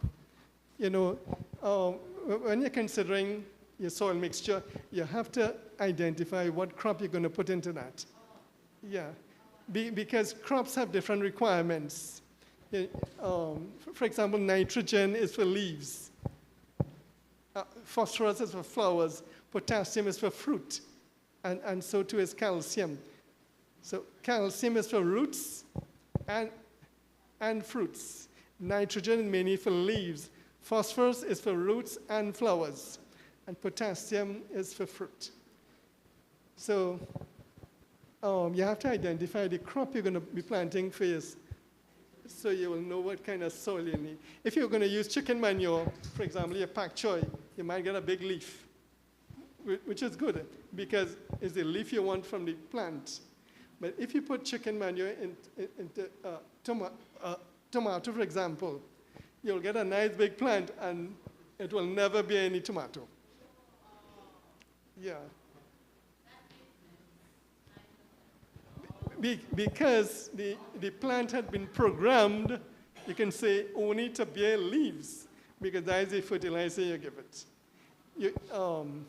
So in plants also, there's two main cycles, the science behind it. There's something called the vegetative cycle and the reproductive cycle. So if you're looking for a fruit, a cucumber, tomato, something that bears, you've got to get the plant in the reproductive cycle. And in your nutrients, for example, your nitrogen is for leaves, that is vegetative. Nitrogen, phosphorus, and magnesium pushes the plant in the vegetative cycle. Calcium, potassium, and sulfur pushes the plant in the reproductive cycle. So, yeah, you got to understand your fertilizers, your soil, your manure. So chicken manure, rich in nitrogen, yeah, you're going to get lots of leaves. Yeah. But it doesn't promote fruit. Yeah. The cow manure is more balanced in the nitrogen, phosphorus, and the potassium. But they say the sheep manure is the better one, or is the best. Sheep manure, yeah. Or goat manure. Goat and sheep, yeah. So, but generally, manures are sources of nitrogen, and plants don't own, I mean, the crop, the fruit then, to push the plant in the reproductive cycle, you need potassium. For example, I'm also in a farmer's gardening club, and there was a girl, she planted sweet potato. She used quite a bit of manure in the soil. And then she also applied something called 12-24-12. So that 24 there is phosphorus. The manure already has phosphorus. And guess what happened? It grew very nice. Lots of vines. But when she looking to get, she didn't get anything. Yeah, so in sweet potato, although it doesn't bear fruit, the sugars that is manufactured in the leaf from photosynthesis needs to be transported down into the tuber. And for that transport, potassium is essential. So without potassium, you won't get no tubers. But it's a balance because, she had used lots of manure, which high in phosphorus. Then she added on the phosphorus fertilizer. That was the mistake.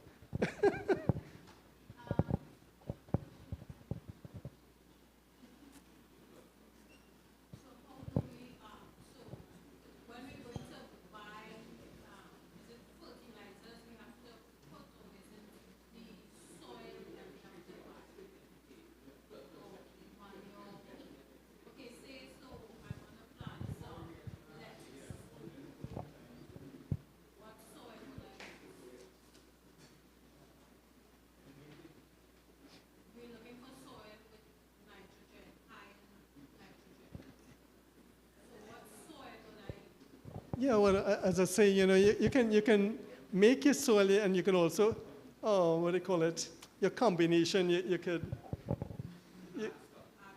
yes, you could amend your soil, but the proportion of soil, for example, your manure that you'll buy, your sharp sand or your vermiculite, your limestone, the proportions, your charcoal, mixing the soil then in the combination, yes.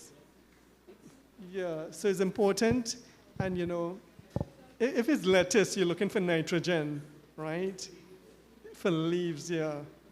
So you can probably put some more. Yeah, and there is also something called compost tea or manure tea. You can put the manure in water, the compost in water, and it will draw like a tea bag. The color will come, brown. You can apply that for your watering of your plant, yeah. And incidentally, we do have a plant very local as a natural resource in Trinidad, and that is the moringa plant. And actually, the leaves of the moringa plant is an excellent source of nitrogen. So you can take some leaves, put it into a bucket of water, allow it to rot, and use it as a fertilizer, as organic fertilizer for your lettuce. Yeah. Time doesn't allow me, but there are lots of tips I can give you. As I said, soil science is a big thing. I mean, you can get a first degree in that, you can get a master's degree. Yeah. You can become a soil scientist. But, yes?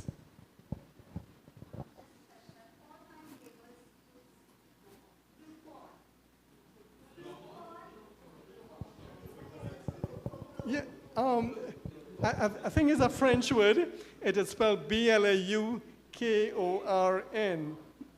It can be pronounced Blaukorn. I think it's a German word from Germany. Yeah. Well, it has a formula because most fertilizers come with numbers. You'll see 3 or 4 numbers. I think the number is 12, 12, 17 plus 2. That's right. So the 17 is the highest one there. The 17 means potassium. It is for fruiting, or to encourage fruiting or bearing.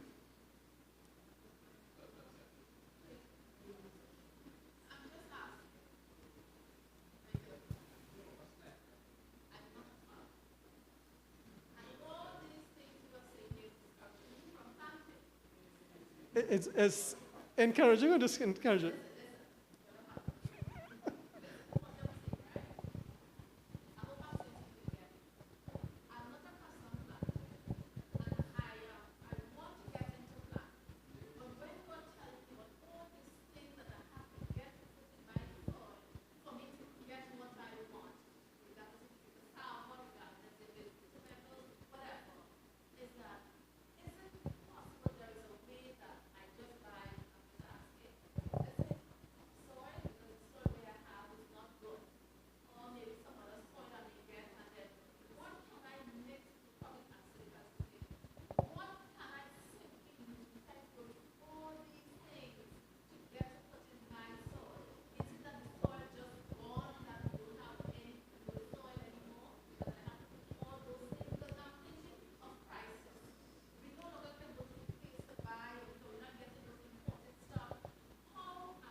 It's a very, very relevant question. So one of the answers for that is making your own soil.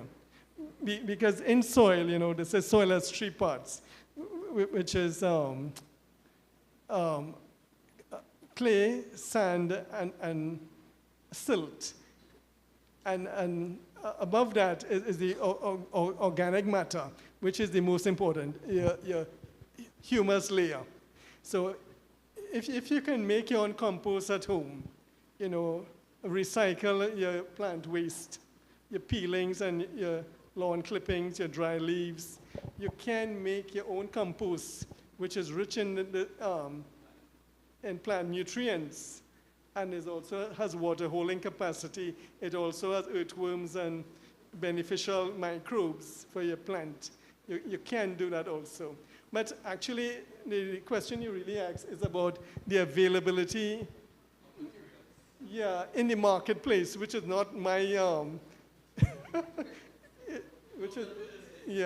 it's what's available in the market, if you have to buy good soil. But the soil maybe, if you can get, or maybe you can take, is forest soil. If you have leaves that are rotted from the forest, if you want to go and take some forest soil, that would be one of the best soil. Yeah.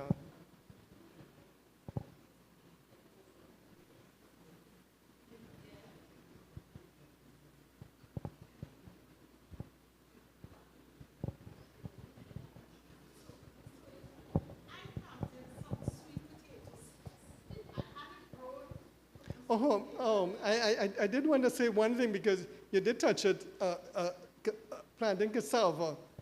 And when I studied gardening, cassava came up in crop rotation. There's a concept called crop rotation. It's a 3-year or 4-year cycle. And cassava was always at the last year, when the other crops would have taken away the nutrients from the soil. And that is because I consider cassava as a scavenger crop. It does not require lots of nutrients. It will still give you a crop when the soil is depleted of nutrients from the other previous years of the crop. So cassava is one crop you can plant and get away with without putting any fertilizer. Huh? No, I think okra has quite a demand for nutrients, especially calcium. Yeah. But I think cassava also works with a fungus called mycorrhiza. So that is in the soil, and this fungus helps the plant to get nutrients from the soil. So that is why cassava can grow in depleted soil, poor nutrients, and it's also at the last year of this crop rotation. Yeah. So let me get back to this. I just sticking that because you did mention cassava. So cassava can do in poor soil. You don't have to study the quality of the soil. Yeah.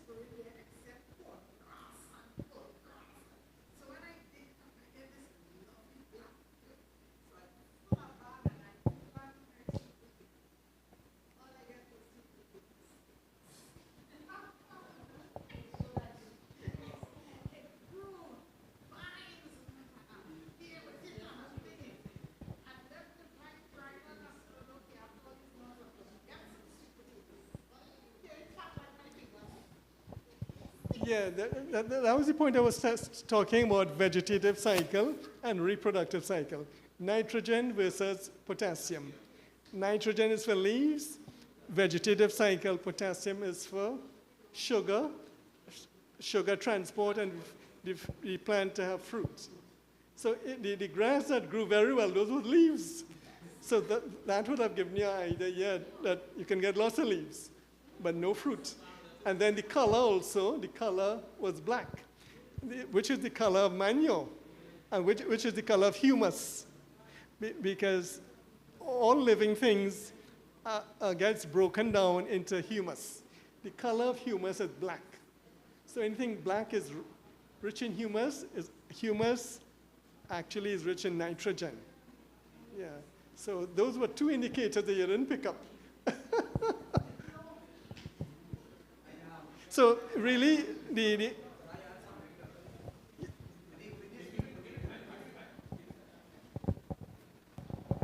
with the sweet potato, that's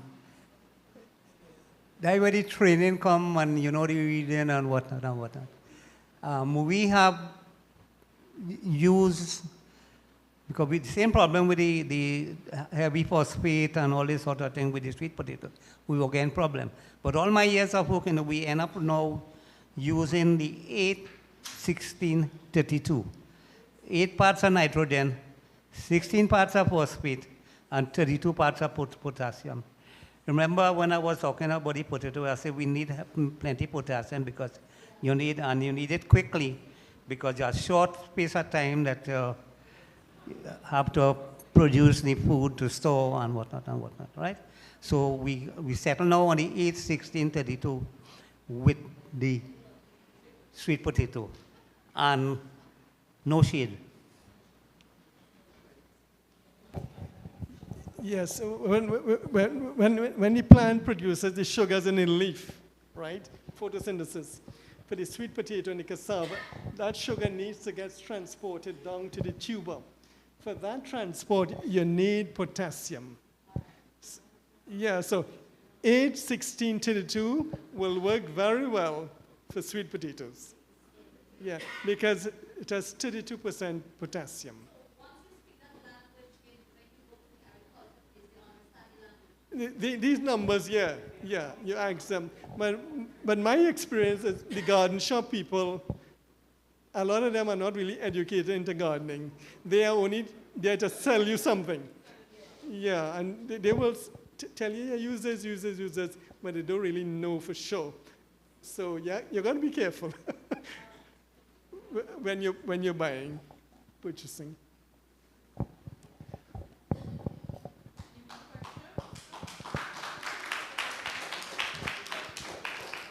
He did a wonderful job. Yes, he said he wasn't prepared. Right? You said you weren't prepared, and you gave us so much information. So, Mr. Maraj, we appreciate. What has happened? I'm like Mr. Bundu. I'm retired. So I'm into gardening for many years, since roughly 1990, thereabouts. So I have roughly 30 years experience in gardening. So in that time, you must learn something. Well, thank you very much for sharing with us. We really appreciated the information given. You want a quiz question? Okay, so, all right. He wants to ask you all a question. You thought about 2 questions that you can ask the congregation? Two easy questions. It's something I talk about the vegetative cycle and the reproductive cycle. For the vegetative cycle, what is the plant nutrient that pushes the plant into the vegetative cycle? When I say nutrient, I'm talking about nitrogen, phosphorus, and potassium.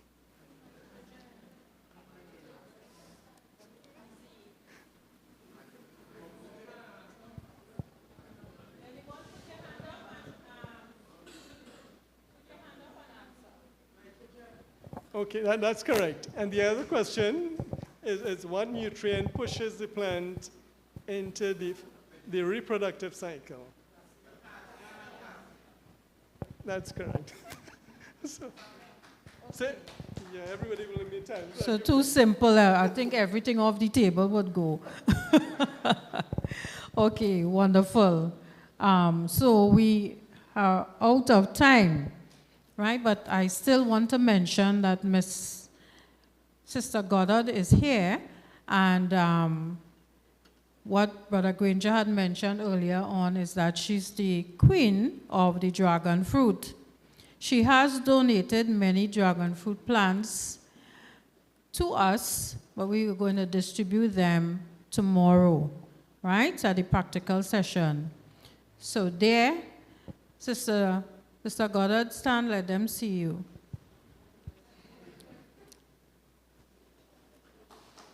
Okay, so she has grown the dragon fruit plant successfully. She has many of them, and as I said, she has donated quite a few, right? And she has a wealth of knowledge.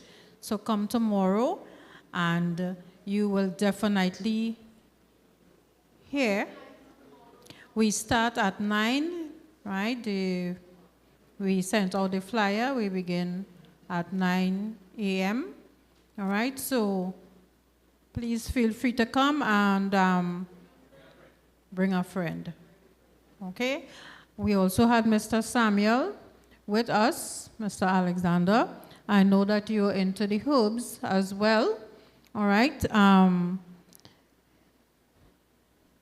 You have a shop or so that you practice out of, that you? No, okay. Okay, so come quickly and share. Right? So with 1 minute, all we are doing is encouraging people who plant any of the food crops. Like if you're doing, let's say cabbage, all the leaves around the cabbage, as soon as they get big or you wash them up, they are not to be thrown away. That is what you take now, and you take it and you dry it, or you just wash it and you just cut up that just like you will want to do lettuce. None of the leaves in those things are supposed to be thrown away. Whatever near to the ground that pick up little thing, you throw away that. But all those leaves, when you see a cabbage will come in 3 months, but right through the 3 months, you have in ready material there that you could cut up. Right, so the next thing, all those rare mango trees that we have, all those guava trees, all the pawpaw trees, almond, the moringa trees. You get something to dry, whether it's a dehydrator or whatever you want to call it, and you dry those things, put them in your seed grinder, and you keep that there so that every day you're taking 2 capsules of guava leaf, 2 capsules of almond leaf, 2 capsules of moringa leaves, and you're getting all the nutrition that we body need just from the trees around that free, that we don't have to go and buy capsules for this, that, yeah. Especially at moringa that has so many things in it. So those are 2 of the main things we want to mention, along with everything that we're doing here. Thank you very much.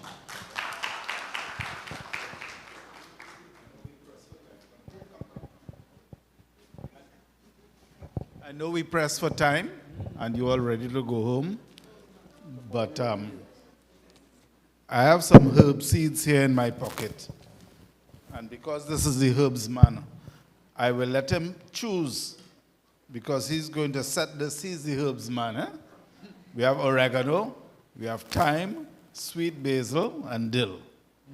I love the basil. Good. I love the basil. Now, let me tell you what your job will be. You will sow those at your garden home, and the next time we have a big program, Okay. maybe in September, All right. you would bring back some of those plants to give away here. No problem, sir. All right. Thank you very much. You're welcome. I also want to invite Mr. Bundu to get some of these seeds. Now, I know you're not into herbs, Mr. Bundu. You look like the hot man in the set. I have some peppers for health benefits here. This one grows downwards, and this one grows upwards. Which one you prefer? Okay, this one is for health benefits, right? And it's a token of my appreciation for you coming to Mr. Bundu and Mr. Maraj. He was the hottest of us this evening. He get this one. So you're invited to return and to share some of the plants with us when you come back, because you're getting the whole pack, the biggest pack, all right? Now, there are 3 others here, and I admire what Sister Goddard does, and I would like her to choose one of these packs, Sister Goddard. That'll be for you to plant And when we have a next big meeting here, you would bring some of those to share. We have dill, thyme, and oregano. Which one you prefer? Come.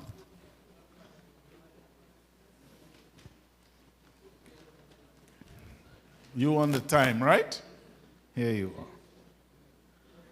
I admire this lady and the amount of work she does in home gardening. You have that one? And Sister Patsy, you have dill and oregano. The dill. Now, you must look at the specific requirements for growing that in terms of shade, nutrients, water. And there's some other plants that don't agree with it. So I've given you assignments to do. Yeah. Now, somebody going to win the next pack. This one is oregano. I was supposed to do a session on cocoa, but I mentioned it in my little talk. The name of the cocoa that we have here, that we are known for.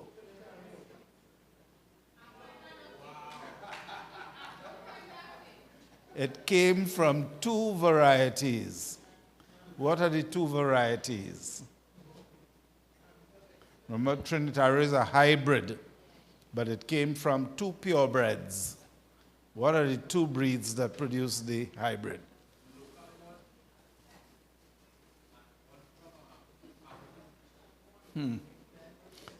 I like how you're thinking.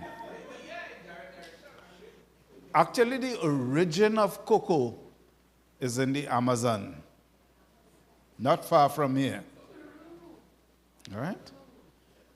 So, the local one was called Criollo. And we had to get and that's why I was giving you the credit when you said the one from local and the one from foreign, but you went to Africa. Cocoa really originated right there in the Amazon basin. And they just went up the Amazon basin and brought back one, and it happens to be what is called Forastero. And the Forastero crossed with the Criollo to make Trinitario. And there are hundreds of the Trinitario varieties. Yeah, hundreds. So when you look at a cocoa pod and could identify it, you really know your cocoa. So when they did the research at Centeno and did the breeding work, this is where they take the pollen grains from a flower in the morning and put it on the female flower, and then put a little protection over the flower, so another pollen grain wouldn't come over on it. So they show who is the parent, who is the father. They will do like 100 different crossbreeds. Get the cocoa pod, take the seed, plant it, let it grow, then let it bear, then test the cocoa to see, is it a good one? What flavor it has? What diseases the tree came down with? What is the size of the pod? What was the size of the seed? How many seeds? It's a lot of hard work. Not just how many seeds, but how many pods in a tree. Because you need 15 pods on average to make just 1 kilogram. So the first series will be number 1, right? It's not until they reached 730 they started seeing good cocoa varieties. And of the 7 series, the only one they selected was called 730. They got none from the 800 series. In the 900 series, they only got 1, which was 919. From the 10 series, they have about 5, 1076, 1086, 1095, and so on. Then the 11th series, 1100 series, they have about 10 different ones. They really got a lot, and big pods. Then they went to 12. They are now into 13. And the 13 is a big pod, bigger than this, but generally with this shape, more round. You would observe, and we give these things names, like there's a neck. They call this the nipple. So you're able to see no nipple and no neck. And then some of them, it's smooth, and others have this indentation, the grooves. Some of the grooves are close, some are wide, and some of the grooves have more wrinkles. Now, just for the fun of it, I can't let you go home without opening one of this. Who would like to help me open one? We have the knife somewhere. Mr. Buzo? Sam?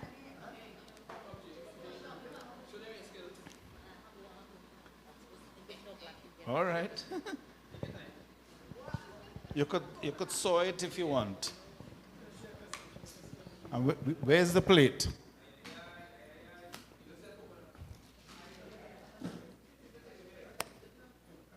Now it comes out a certain way, huh? Right. So here what she'll do, she'll put those seeds inside the plate, and each of you will get one. Of course, you have to hold both sides. Yeah. Can you take out a fork for a spoon or a fork?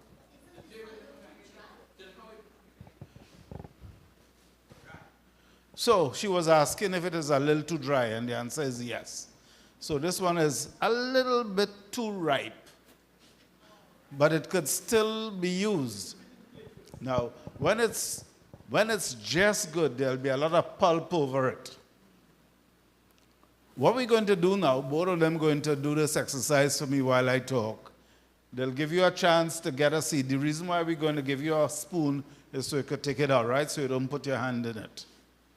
Now, what you're going to do is smell, and you get the fragrance of it. You'll get the taste of the pulp. You could taste it.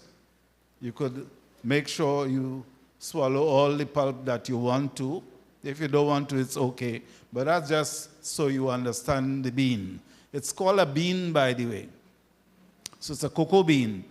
What you're going to do is carry it home and put it to germinate. You're going to germinate it. But how long from now could All of that I'm going to tell you. Now, cocoa beans are special. They do not germinate if you put them in the fridge. Okay? Cocoa beans, and I can't recall the term, maybe Mr. Maharaj might remember it, begins germination even in the pod. There's a name for it in biology. I can't recall what it is. But it begins, so if you see a little string coming out, it wants to germinate. And in cocoa production, for cocoa powder and cocoa to eat, and for chocolate, you do not want to use a bean that is germinating. Why? Because the integrity of the shell of the bean is compromised. And because you have that opening, because of the germination, there are certain fungus that will enter. And one of the bad fungus that will enter and grow in it because it's food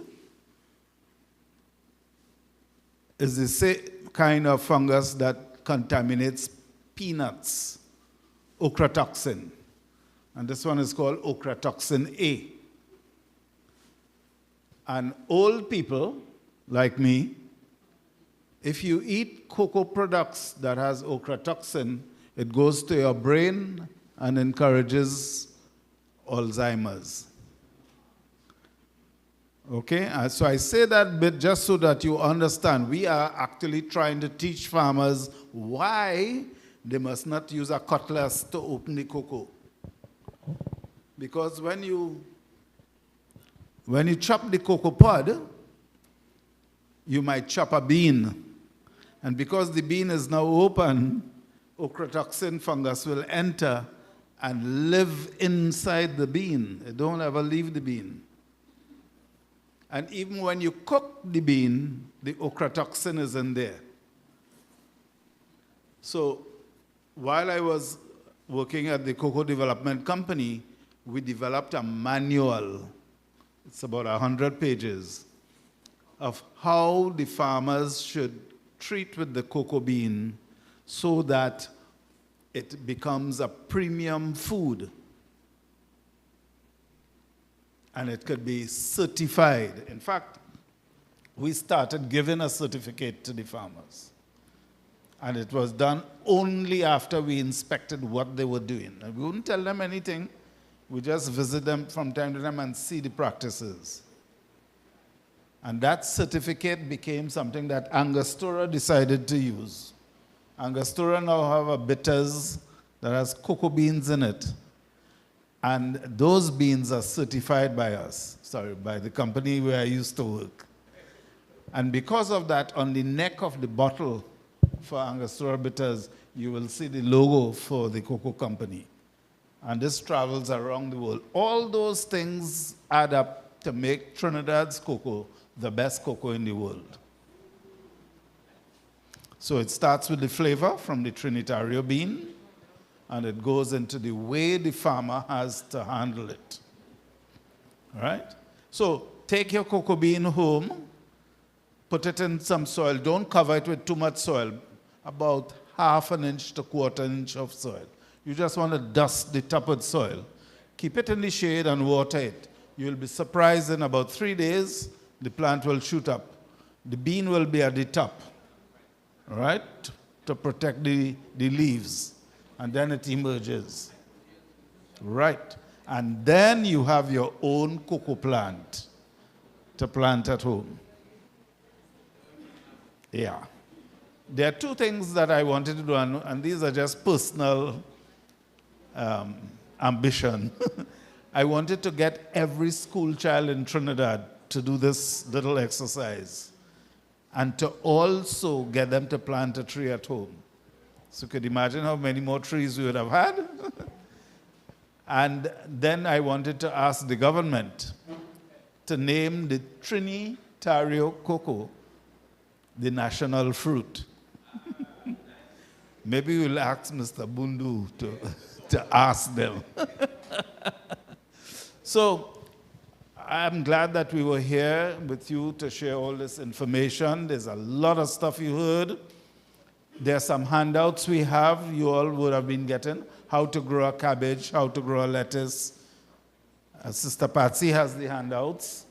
So make sure you have one to carry home. Where in your backyard to plant, it's there. Mr. Bundu has offered to come back. He did the same project with the CUNUPIA Church. So he's acquainted with what is required and what we like to do. We have lots of things here we will give away, but we'll give away tomorrow, sister.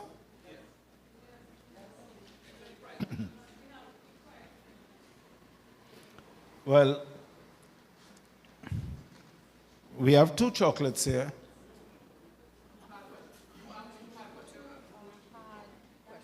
Oh, we have to ask the questions? Okay. So I have 2 chocolates made by the university. They just started a new chocolate factory. It's called Spirit of Trinidad. Okay, and one is 100%, it says here. Huh? One is 55 and one is 100. So we'll give away the 100 first. So let me ask the original question I wanted to ask. You have to put up your hand. The first hand that I see go up will answer. If you are wrong, the second hand will answer. So help me here, Sister Patsy. What are the 2 varieties of cocoa that made our local Trinitario? Yes, Colleen.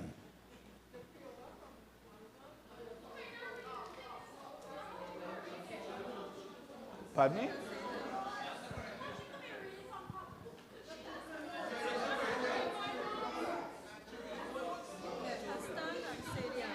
Okay, so Carlene. All right, so Carlene, could you stand and stand and tell us?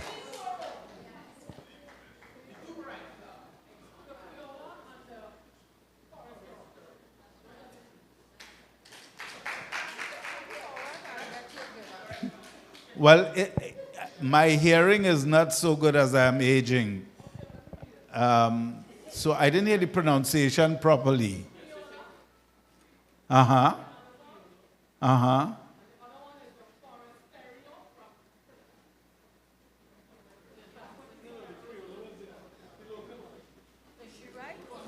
No, it's not correct. Anybody want to correct her answer? Make it a little more politically correct? Okay, I'll give the gift to Carlene. But let me make sure you have the answer correct. It's the Criollo and the Forastero. Okay? And the Criollo was here in Trinidad, and we brought in the Forastero from the Amazon. They just say in the valley. Yeah. Come, Carlene, come and get your chocolate. Give her the 100%. Mr. Bundu, you have a question you want to ask, so they win the next chocolate. I wish you had used some real names for your roots. It would have been nice to know if anybody remembered them. Yeah. You know, internationally, each plant has a scientific name. I was going to show you a fruit that looks like a pomerac, but it's called ackee in Jamaica. But you know, if you go to Barbados, ackee is chenet.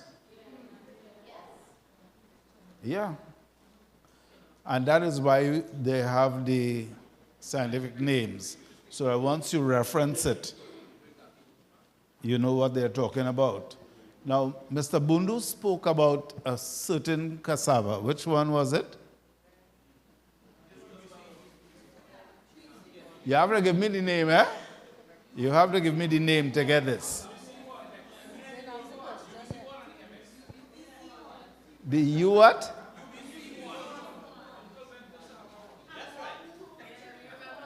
Only I to share this, eh? Because I was saying something like UNC. UBC 1. All right, come and get a chocolate. By the way, anybody knows what MX stands for? That's the other one he had referenced, MX. The name for cassava is Manihot esculentum.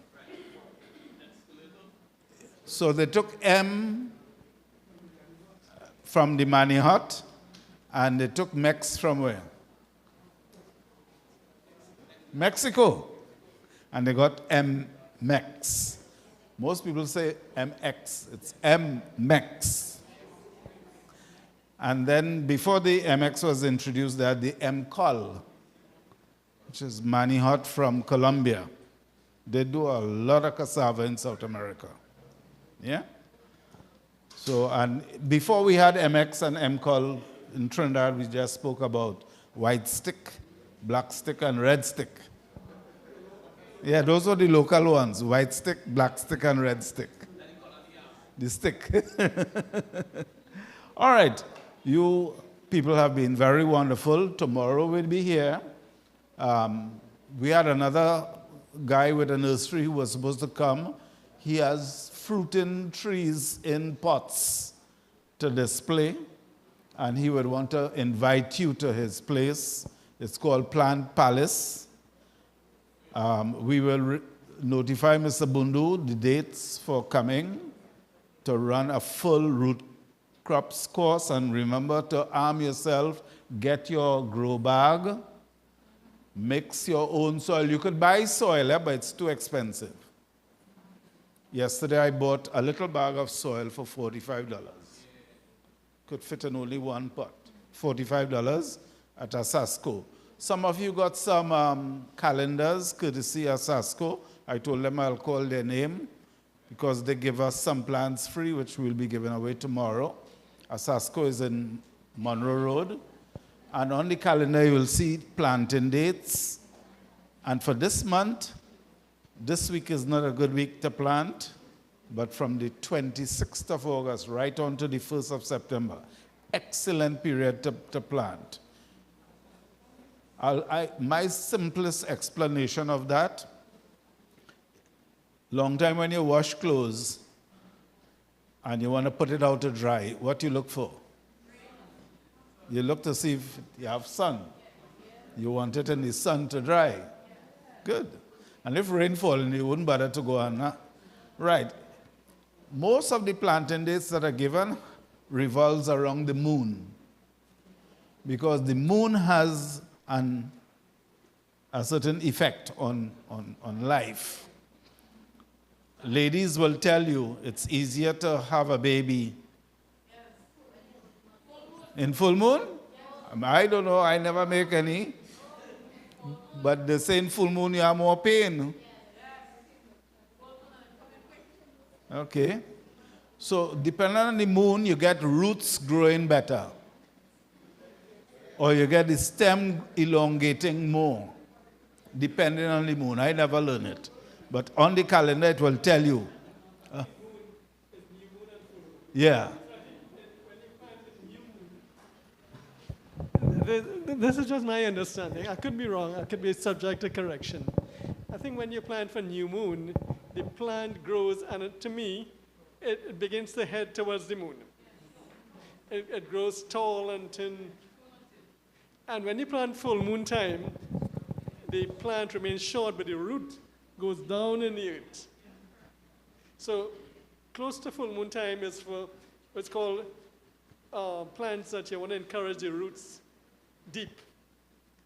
And for example, like corn. Corn is something you want to get tall. Corn gets to 6 feet, maybe 8 feet. You want to plant the corn around new moon time because it's going to encourage the rapid growth upward. Yeah. But root crops and so on, where you want the root to expand and, for example, to penetrate the soil, is around full moon time. So 3 days before, up to 3 days after the full moon. Yeah. Excellent. Thank you. Yes? Yeah, we still do. And it is sold in the garden shops. Yep. Because they guide you according to the moon. And that is why Asasco has actually put that onto the calendar. Yeah? I could tell you in the commercial world, you can't wait for the moon. When I was doing that project for that company in South America, we plant 500 acres in one day. And every day you have 500 acres to plant. And you have 4 sets of crop, each to plant 3,000 acres.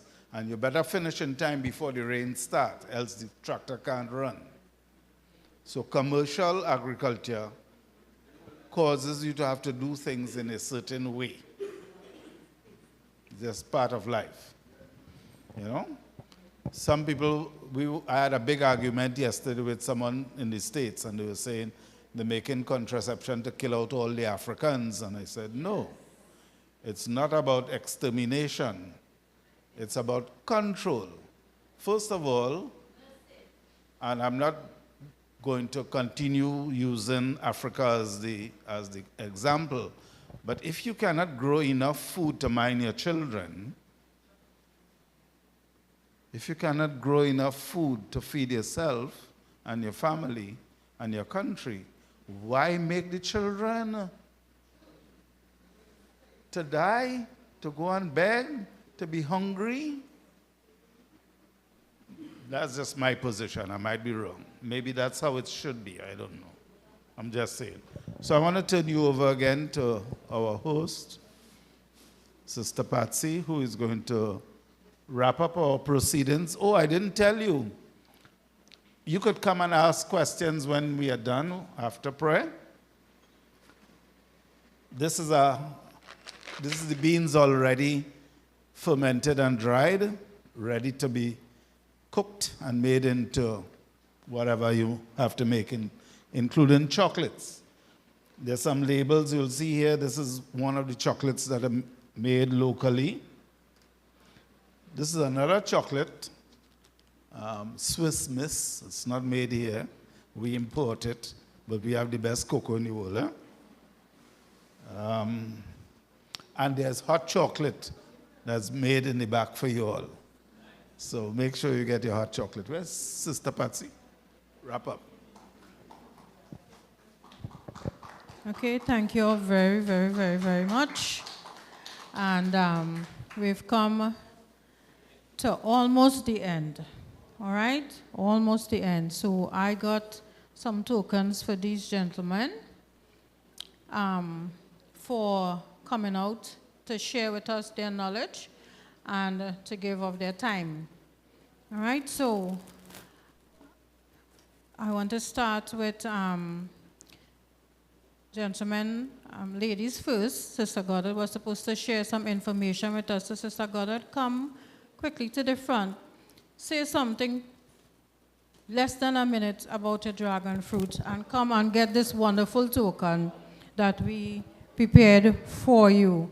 I can't let her leave without getting an opportunity. We said so much today. Come, Sister Goddard. No.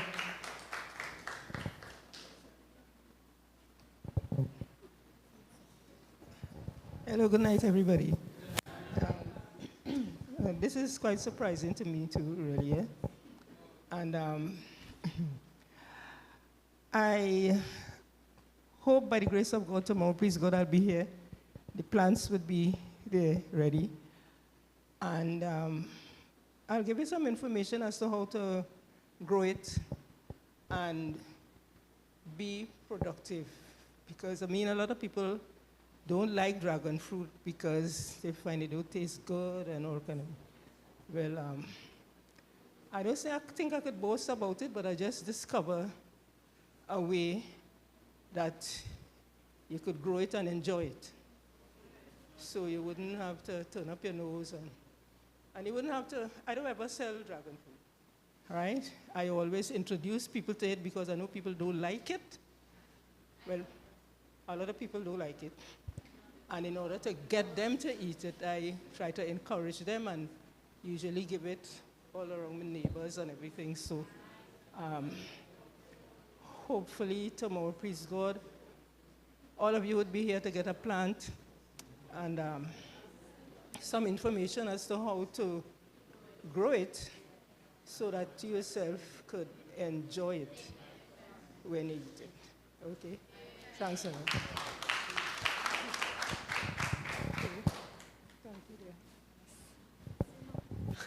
On behalf of the church, we present you with this lovely token for your knowledge and imparted it upon us, and even tomorrow you will get greater knowledge of it. Thank you.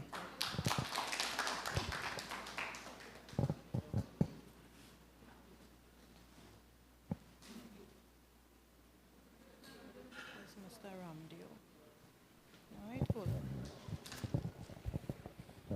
on. Okay, Mr. Ramdeo, it's your turn. You did a wonderful job, and Sister Crystal will present this token of appreciation to you. Thank you so much for coming.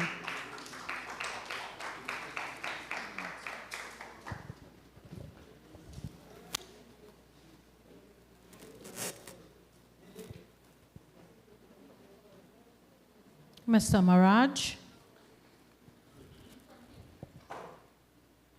Okay, Mr. Maraj, thank you so much. Thank you. Surprise information, which was a lot today. Right. Mr. Alexander.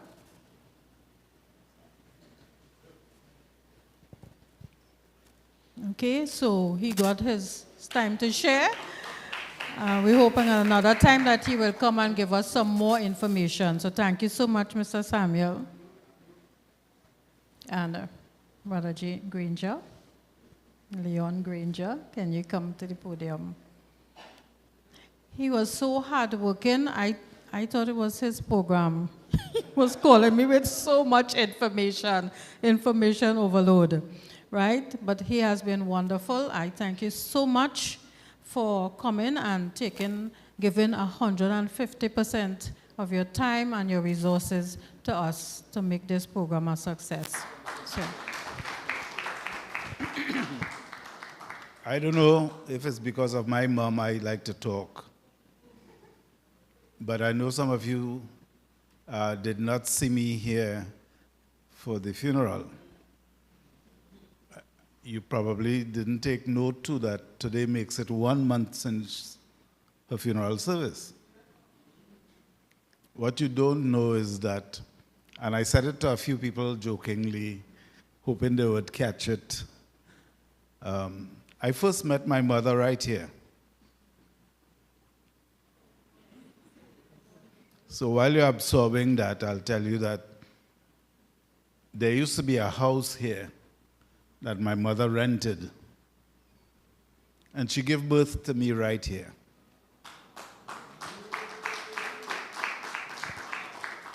When I turned about 10 years old, the church bought the spot.